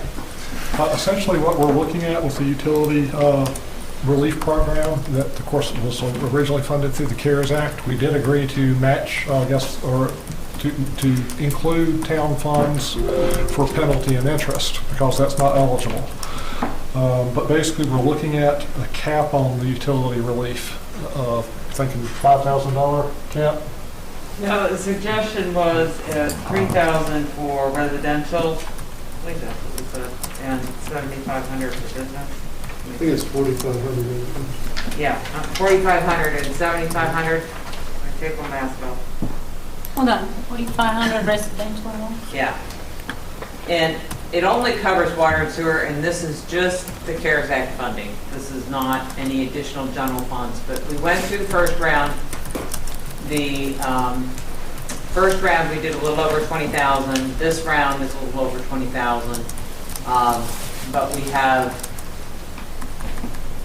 one that is like over the top, and would kind of max out the funding. And so with the possibility of another round of funding, we wanted to come to council and say, okay, do you want to cap this? We have the right, we have to abide by all the rules of the CARES Act funding for this money and the disbursement of these funds. They must sign a certification that this is the reason that I need assistance, blah, blah, blah, blah, blah. And we have to abide by those rules, but in addition to that, in terms of how we distribute the funds, we can set our own limits on how we distribute those. And they did change the rules. First go around, they said this is a one and only opportunity. And the governor in his budget amendment changed that so that they have more than one opportunity to apply and receive funding more than once under it now. And they also originally said that people who were no longer current residents didn't qualify. So we did disallow several from the last go-round that we allowed the funding for this time because they were only disqualified because of no longer being current residents. So this 4,500 and 7,500, it is a cumulative total. So if someone got $1,000 the first time and 500 the second, then the max they could get is 3,000. Right. So it's a cumulative total of how we have assisted. Okay. It seems like the numbers are actually quite generous. Yeah, I You know, think as so. far as residential and a. And you're looking for action from council on this? Yes, please. Okay, so I'll make a motion that we put a cap on the utility debt relief assistance payments. Second. Got a motion and a second? It's at 4,500 for residential and 7,500. As presented, yes. As presented, yep. I'm a little worried about that's a lot. Is that going to discourage people from paying their bills? If they know they can go up to this amount? If the moratorium ever comes off, no, they'll pay their bills when they don't have water, when they're not paying their bills anymore. Because I'm all for being helpful, but these amounts seem to be very high to me. It is. That's like $400 a month. I don't know if that, I mean, our bill is high, which is 200 and something, but I don't think we have ever paid more than $300. But you're going back months and months, so you could have, I've seen some water bills that was like, I can't understand how a family of 3 or 4 can burn that much water. But anyway, it's a start. So just to be clear, we still have not been able, the state still has not lifted the restrictions as far as cancellations, correct? Correct. And then how many people have we actually been able to help with this CARES Act money for not the CARES Act money, but the water, yes. There was 66 in this round, and 66. It's right there. It's right It's right in there in the, the right in the packet. 66 I don't eligible. recall on the last one what the number was, but it was right around the same amount. So I would, off the top of my head, say in total about 120. And that's out of what amount? Like 400, 200, 300? 40-some thousand. How many? Total amount distributed was a little over 40,000.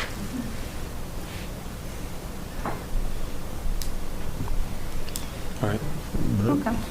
All right, Madam Clerk? Yes, sir. Councilman Bishop? Aye. Councilwoman Hicks? Aye. Councilman Hubbard? Aye. Councilwoman Sacks? Aye. Councilman Showalter? Aye. Councilman Stites? Aye. 6-0, thank you. Staff reports, town manager? Just like to ask council if you feel you need a further work session on the budget. Is there a desire for that? I'm fine with it. I do. I'm good with it. I would like one.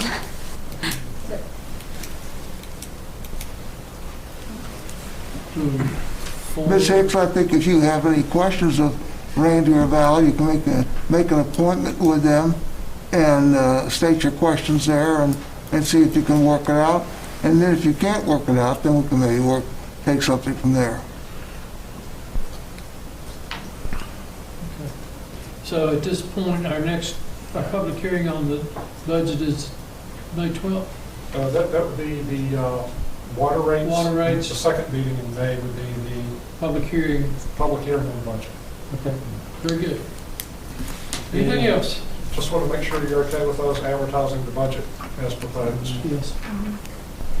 Well, is there any way that we can, because I was gonna talk during the council reports as far as, trying to see if we can come up with, or for me to ask council and see if we can look into trying to see if we can get some financial help, from the county as far as for different items and things. And I think I would really like the support from council as far as moving forward to even just writing a letter, even if it was the case.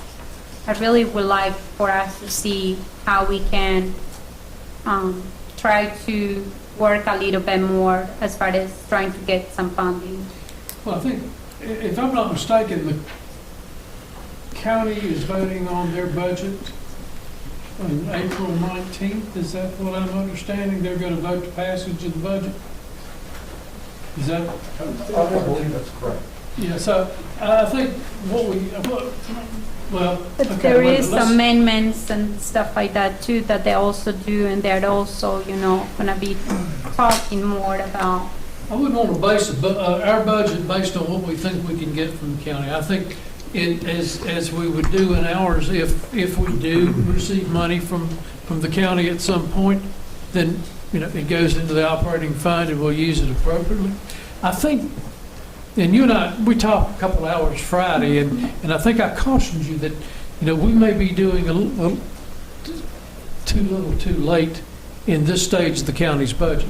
Because I don't feel that they're going to add any monies to it, and I think we need to make sure, or I would hope that we make sure as a council, that we're not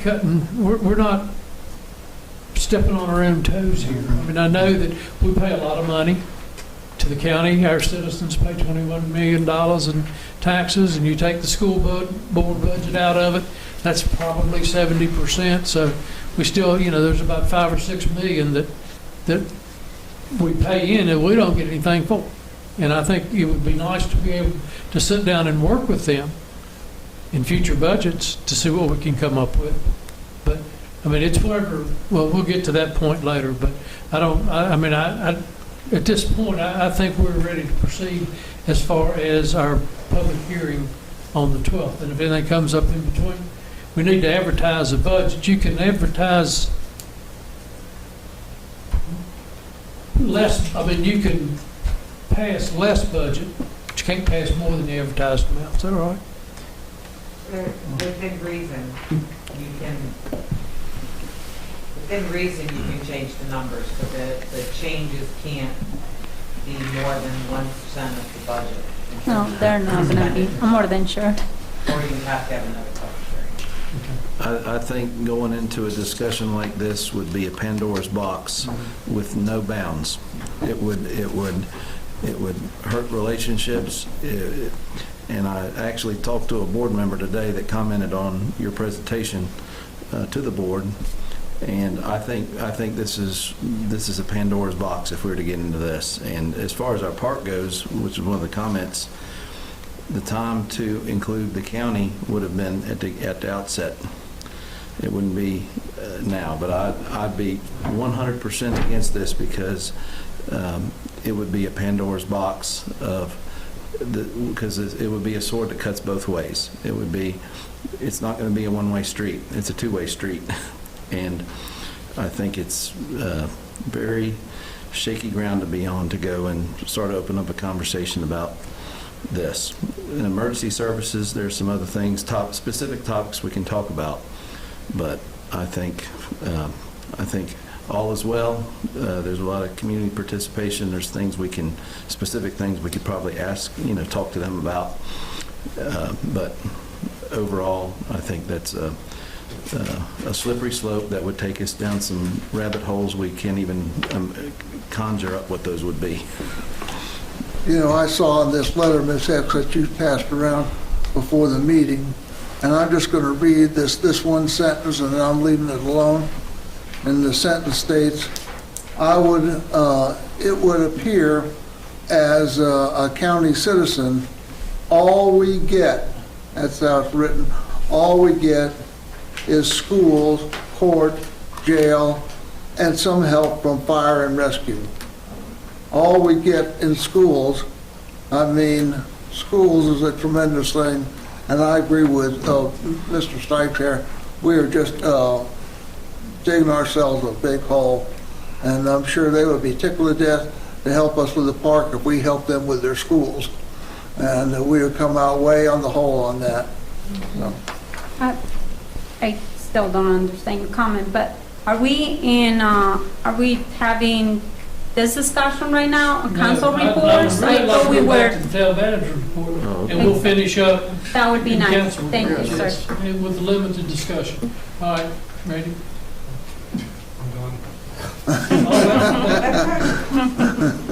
Reed? I'm done. Any other staff? Okay, council reports. Mr. Stipes?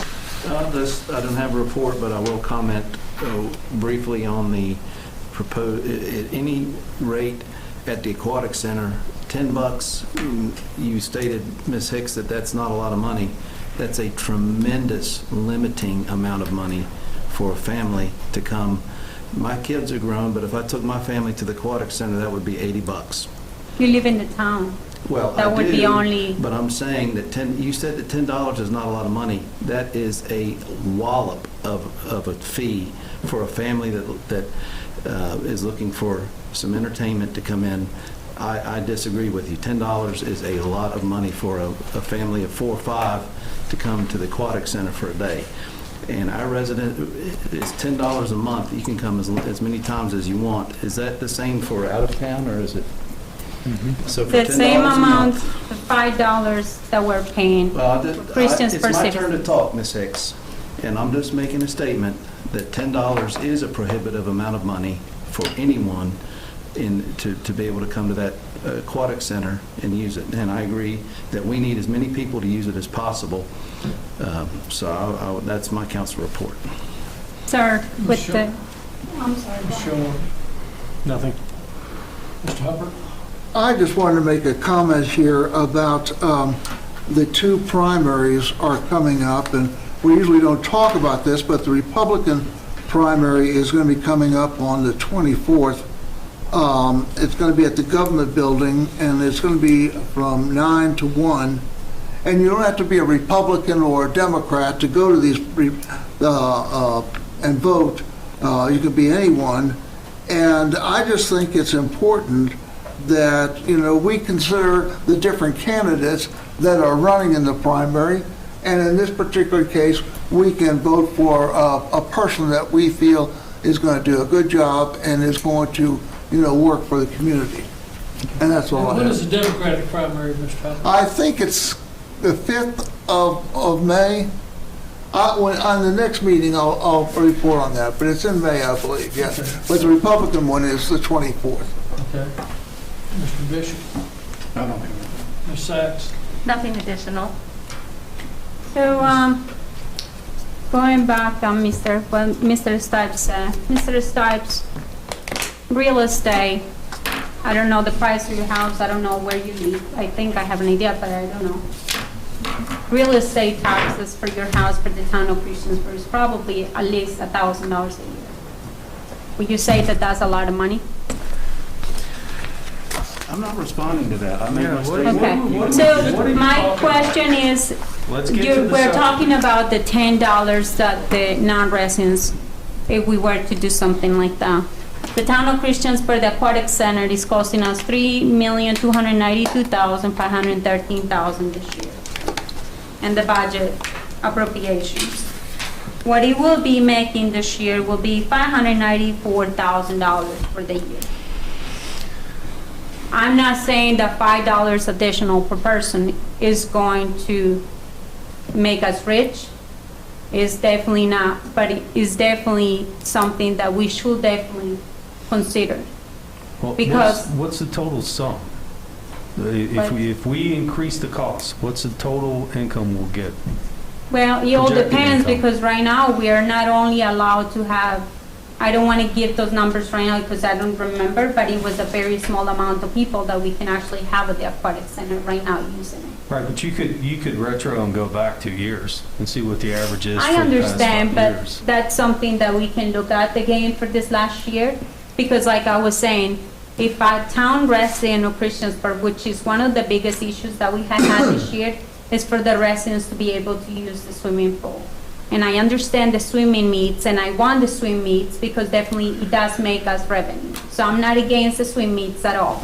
I do think it's fair that if we do have some time to be able to be used for the aquatic center for the citizens of Christiansburg to be able to. What are you talking about? You've gone from cost of interest now to Well, what I'm saying is to stop. and closure. I'm sorry, I can't follow what you're saying. I thought we talked about this earlier in the meeting. I thought you were going to talk about this, trying to get money That's what from she's Montgomery getting County. to, I think. Oh, okay. Eventually. But I do encourage you to go to the board, Aquatic Center Board, and present what you want to do. I'm not willing to increase it. And I would. Well, that's something I guess we But gotta you're get. not really the- giving us any specific information, and you're jumping down different rabbit holes. So I wasn't, all I was saying was that I wanted to talk to Terry, and I talked to Terry, and I want the aquatic center to look into it. I didn't say I wanted to make a decision tonight, Showalter, about this. I didn't say I was gonna make it a part of discussion. All I said was, we should bring it to, I was going to bring it to the aquatic center, and I obviously wanted to mention that I did speak with Terry about this. And she was very supportive of it, You're good. you know? Now, the second thing I wanted to discuss was the letter. And if you, So, Miss, I'm going to interrupt you. I want to make sure I understood. You said that Terry Caldwell was in favor of a $10 daily fee. Is that what you she said she wants to bring this to the advisory committee meeting, and she didn't say she agrees, but she's going to bring it, and she obviously had some interest in looking into this, because she does say that, the town of Christiansburg citizens definitely should be cheaper. $5 is perfect for them, but the non-residents, it will be fair for them to pay a little bit more. So does she support it, or is it I something don't she's gonna let recall her- the words exactly, but she was very happy about it. Okay. about the increase? Yes, We'll wait on yes. the recommendation. And I would like for that to be a recommendation from the aquatic center to come to council. Okay.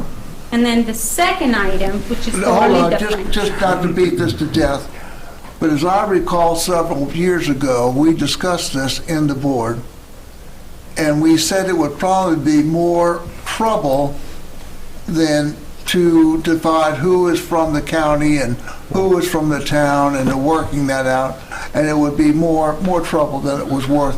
And I'm just Right, but reflecting that for a couple years I think a couple ago. years ago, Yeah. I think Joanna said that Terry is going to take it to the board that Okay. you sit on Yeah. as our liaison. And I can And present. come and speak during the meeting and everything I else. would encourage you to do that. Yeah, absolutely, because I do think, if you don't have your ID, it will also be good to tell the people, well, I guess you won't get the discount, and that will encourage people to bring in next time, I hope, but anyway, that's a discussion for something else. I will go to the Aquatic Center meeting and talk about this, and then bring it to town council, I hope. If not, we'll, that would be it. Well, just to be clear, that I really think that is the Terry and the Aquatic Centers Board to make a recommendation. And that's exactly what I'm trying to say. I will come to the Aquatic Center meeting, I will talk about it, and if they want to present it to town council and bring the recommendation, that would be under play. Okay. In all due respect, that horse is in the stable for right now. So I just mean that we're done with aquatic boards and everybody else discussing. Now, Well, your that's- second part of your Yes. comments It was my was- letter. I wanted to mention, I did come to the county board meeting the other day. I wasn't representing anybody from town council, I was just coming as a citizen. Yep. And I spoke about, how I would like to have a little bit more of, what would the word be? I really want a little bit more cooperation together and work together, because I really think I think that the county is doing a really good job as far as financially. They are making sure that they are taking care of everything that they need to take care of. And I was looking at even their budget and stuff, and really interesting stuff I have been looking into. And one of those items is that they only spend about a little bit over $1 million for some of their parks and rec. That's their quality of life that they spend. Obviously, there is plans. As of today, because when the Reiner Park and the Shawsville Park come online, that number I is am going so up. glad you're bringing that up, because those are definitely $1 million, more than $1 million. I had the numbers. 9 million, I think 9 million actually. Yes, 9 million for like one, and the So- other one is 2-something million. So pretty high numbers. And obviously, we are building parks too, but I think if they're getting parks and we're paying for that second tax here, which that covers for different things, but we're also paying the county tax, and I think we're all part of the same county. And I think it will be fair for us as the town of Christiansburg to hopefully, as the county, can we work together and maybe getting some more assistance for our town? And I think it's important to do that as town of Christiansburg citizens, to request a little bit of that money. And what I wrote in the letter, I would like to propose and explore the opportunities to partner and work more closely with the county Parks and Rec department. And I'm not saying that we're not doing that, because I know the Parks and Rec from the county works very close with Briarly in our Recs department. But it appears to have a lack of facilities, and hopefully soon we'll be having a surplus of facilities. However, the county does very little for Parks and Rec for our town citizens that provide quality of life to everyone or funding. It will appear as county citizens, all we get in schools is the core jail and some help for fire and rescue. We're lacking additional help for infrastructure, public safety, and quality of life. Let me stop you right there. No, she gave the letter. Okay. She's reading the letter. Go ahead, Joanna. Thank you, sir. That was very kind of you. Just let it go. I know it. Let it go. In my opinion, I feel like we need to find ways for the almost 25,000 county taxpayers as residents of the town of Christiansburg to get Parks and Rec funding from the county as well.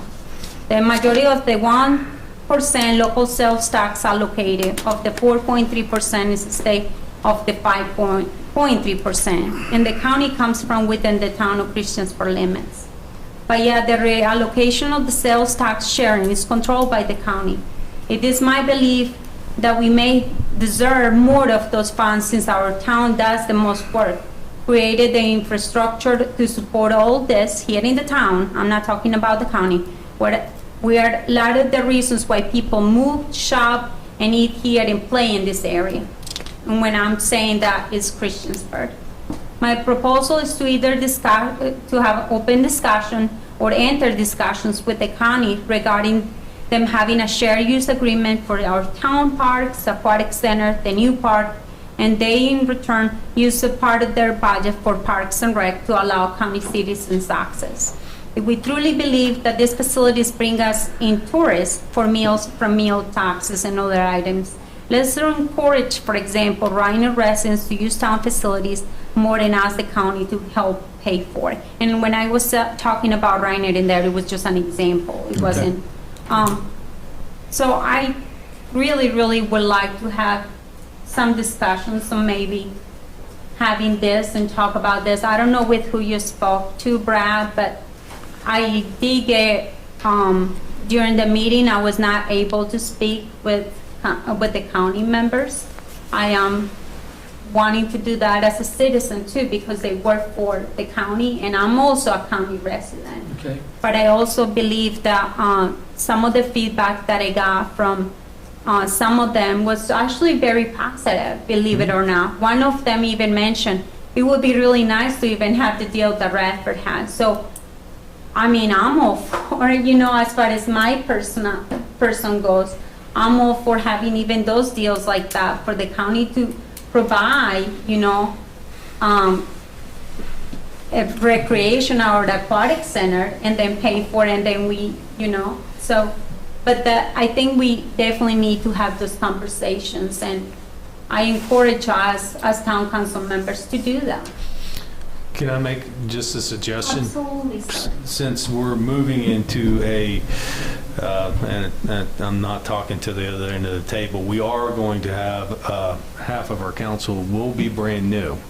So, and I do agree that the timing is a little late. I do think there should be a discussion. And this isn't the first time any council member has never brought up getting additional funds from the county, since we do pay two taxes, one to the town, one to the county.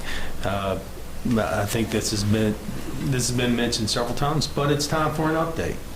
But I would encourage, one, we figure out the format, whether it be a liaison meeting like we've done one time in the past, I think in the past 7 years. Randy, you're working on another meeting at this point. But my invitation would be, since it is for sure, since there's no council people on that end of the table running, that we have that meeting at the beginning of the year with a new set of council members, because I don't want to hold our new council members hostage, and no offense to what you got, your goals, okay? If you guys want us to mention something on your behalf, we'd be happy to, but it would be nice to have the new council with some new input and maybe a new discussion. But I think the format would be good for just the liaison meeting like we did at the Great Road a few years ago, or wherever we want to have it.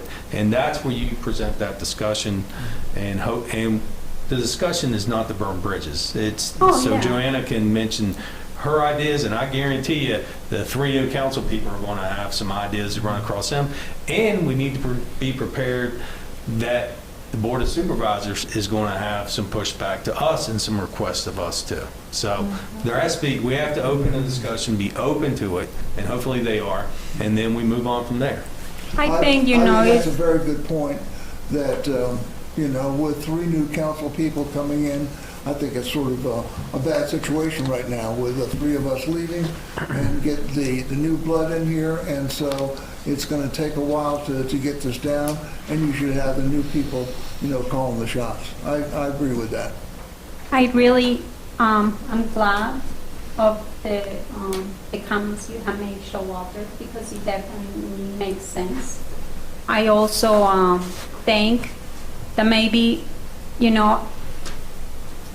like my grandparents always say, you ask, maybe you'll receive. And I always go by that. And if we don't ask, nobody's going to help us more than if they don't have to. And I think if we ask, we have been asking about schools and things like that for a while, and it's actually happening now. So I'm grateful for that. And I think these conversations between the county and the towns is very, very important for us to have, because it's not, I am not saying that they are not doing a good job, because I think they are doing a great job. But I also welcome these conversations, and I think they welcome the conversation from me the other day. Like I said to you, I was not able to speak with everyone, but they were really excited to hear about it, you know? And they were glad that I came by and just made a comment, because that little thing right there created for me to meet with, you know, Parks and Rec person from the county today, even someone else from accounting and everything else. And I think it's really nice. And next week, I hope, you know, Randy will be able to come with me to one of the meetings with Craig Meadows. And I think it's good and it's important to have those relationships.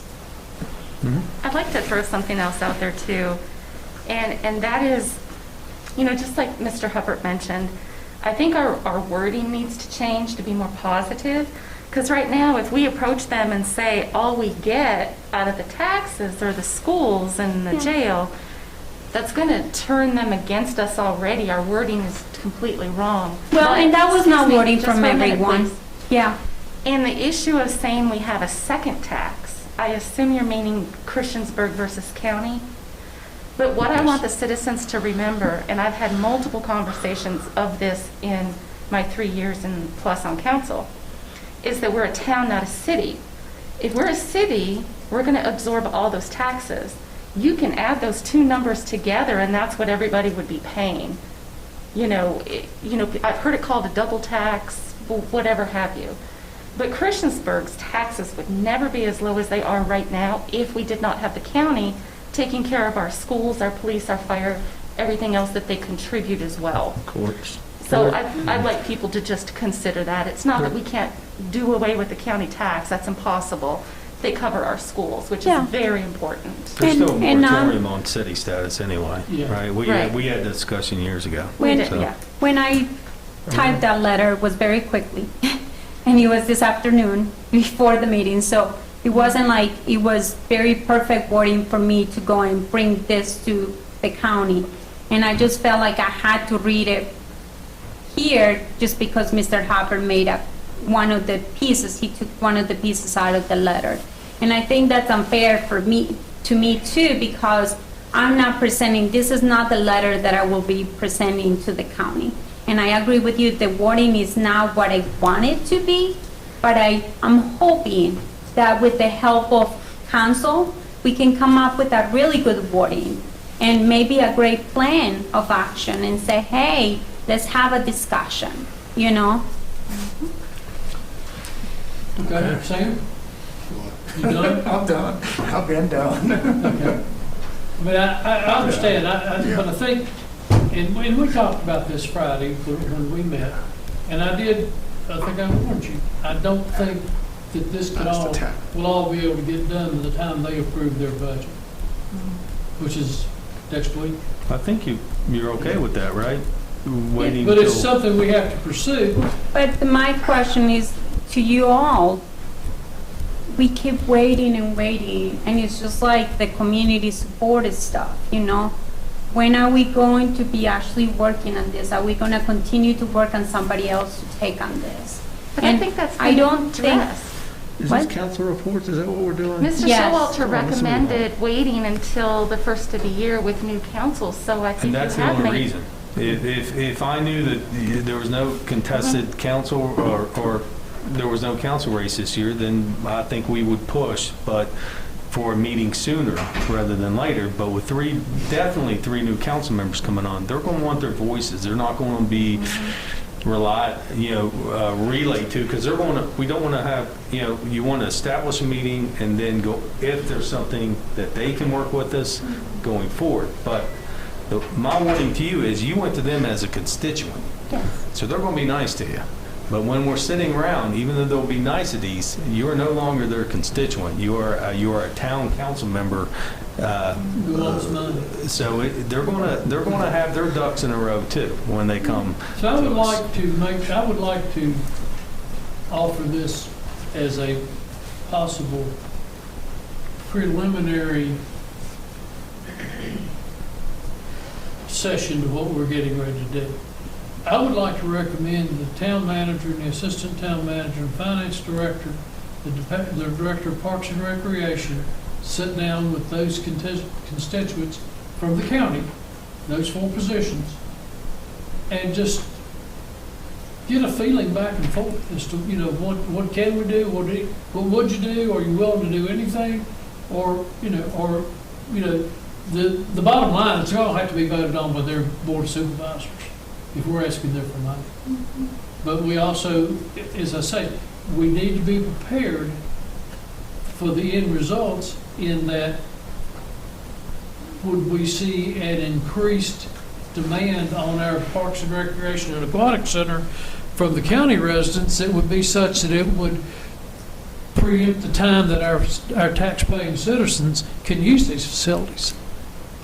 I would rather not our staff sit down with them. I'd rather us have a meeting to establish and have a discussion between, the Board of Supervisors and the Town Council at the beginning of the year and see where that goes from there. I don't want to waste Randy's and Andrew's and Craig Meadows' time. They got other stuff they can be doing. Well, in the meantime, can we all continue to get, and I know that you guys are leaving, but you're still here. And I really would like to have a little bit of input from you guys as far as if this was something that your council members were to do. Now, I'm not asking for the support right now, but what I'm asking is how will you handle this? And is there any, additional information that we need to gather, how to gather that information? Because I feel like there is a lot of information that we have, but it's also it's a big task that we can, numbers and things like that. And I think it's very important to have Valerie and Randy and Andrew start talking and having these conversations right now. There is not one single staff member at Montgomery County that's going to step into a position without the Board of Supervisors. This is a top-down discussion. This is not a bottom-up discussion. And I think, Mr. Showell, I'm not in favor of any discussions until the boards actually build a relationship and start at that level, because we have consummate professionals. I'll call Mr. Meadows. I admire their professionalism, and the staffs are not going to get too serious about any discussions about anything significant that we're talking about without their board's approval. And so it has to start at the board level. This is a top-down discussion. And I would anticipate this would just be an agenda item, because when we met with them several years ago, we covered a large number of items on there. But I do agree with Brad, this is a top-down discussion. But I definitely really like to have all the information that we can gather for this year, so we are prepared to have that discussion. I don't think Randy would go into a meeting unprepared, so that's kind of, I feel like Randy and Val would absolutely go into a meeting prepared when council directed them to do so. And I would agree with Mr. Showalter. I think this is a January discussion. We're too late for the budget now, and everybody has their hands so full with tasks right now. I really think January is the time to start this. Okay. I'll second that. What were you going to say, Mr. Vaughn? I can't remember.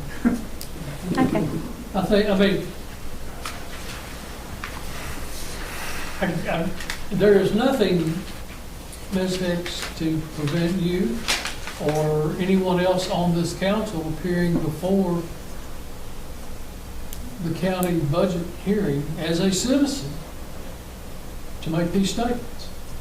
It's not going to be an official statement from the town, be from you as an individual. I have made that very clear. Okay. Thank you, sir. Maybe to meet with your specific supervisor one-on-one and talk to them on where they would anticipate funding would come from. At least, that's, you're a constituent in their district, so I would assume they would talk to you. Could be Steve? Steve Fitzhowski, I think. Okay, very good. Any other council reports? Hearing none. Other business. Where's my vice mayor? Right You here. reading? Our vice mayor. You're okay. Closed session, closed meeting. Closed meeting, okay. Request for a closed meeting under Code of Virginia 2.2-3711A7 for consultation with a legal counsel and briefing by staff members or consultant pertaining to actual or probable litigation, which such consultation or briefing in open meeting would adversely affect the negotiation that word. Or litigation. Litigation, thank you. We come up. Foster or the public body for the purpose of this subdivision. Probable litigation means litigation that has been persistently threatened or on which the public body or its legal counsel has a reasonable basis to believe will be commenced by or against a known party. The closed meeting is to discuss a claim by Allegheny Construction regarding the North Franklin Street and Campbell Street intersection and North Franklin Street corridor project. And this is in the form of a motion that we go into a closed meeting. A second? Have a motion and a second. Can we take a 2-minute break or something? Oh, we will. Give me a chance, give me a chance, give me a chance. Yeah. Madam Clerk? Yes, sir. Councilman Bishop? Councilwoman Hicks? Aye. Councilman Hubbard? Aye. Councilwoman Sacks? Aye. Councilman Showalter? Aye. Councilman Stites? Aye. That is 6:00. We will go into recess for 4 minutes. 3 minutes. 3 minutes. 10 minutes. 2 hours. Don't say that I'll go Long home. takes to get the public chili done. Get a bunch of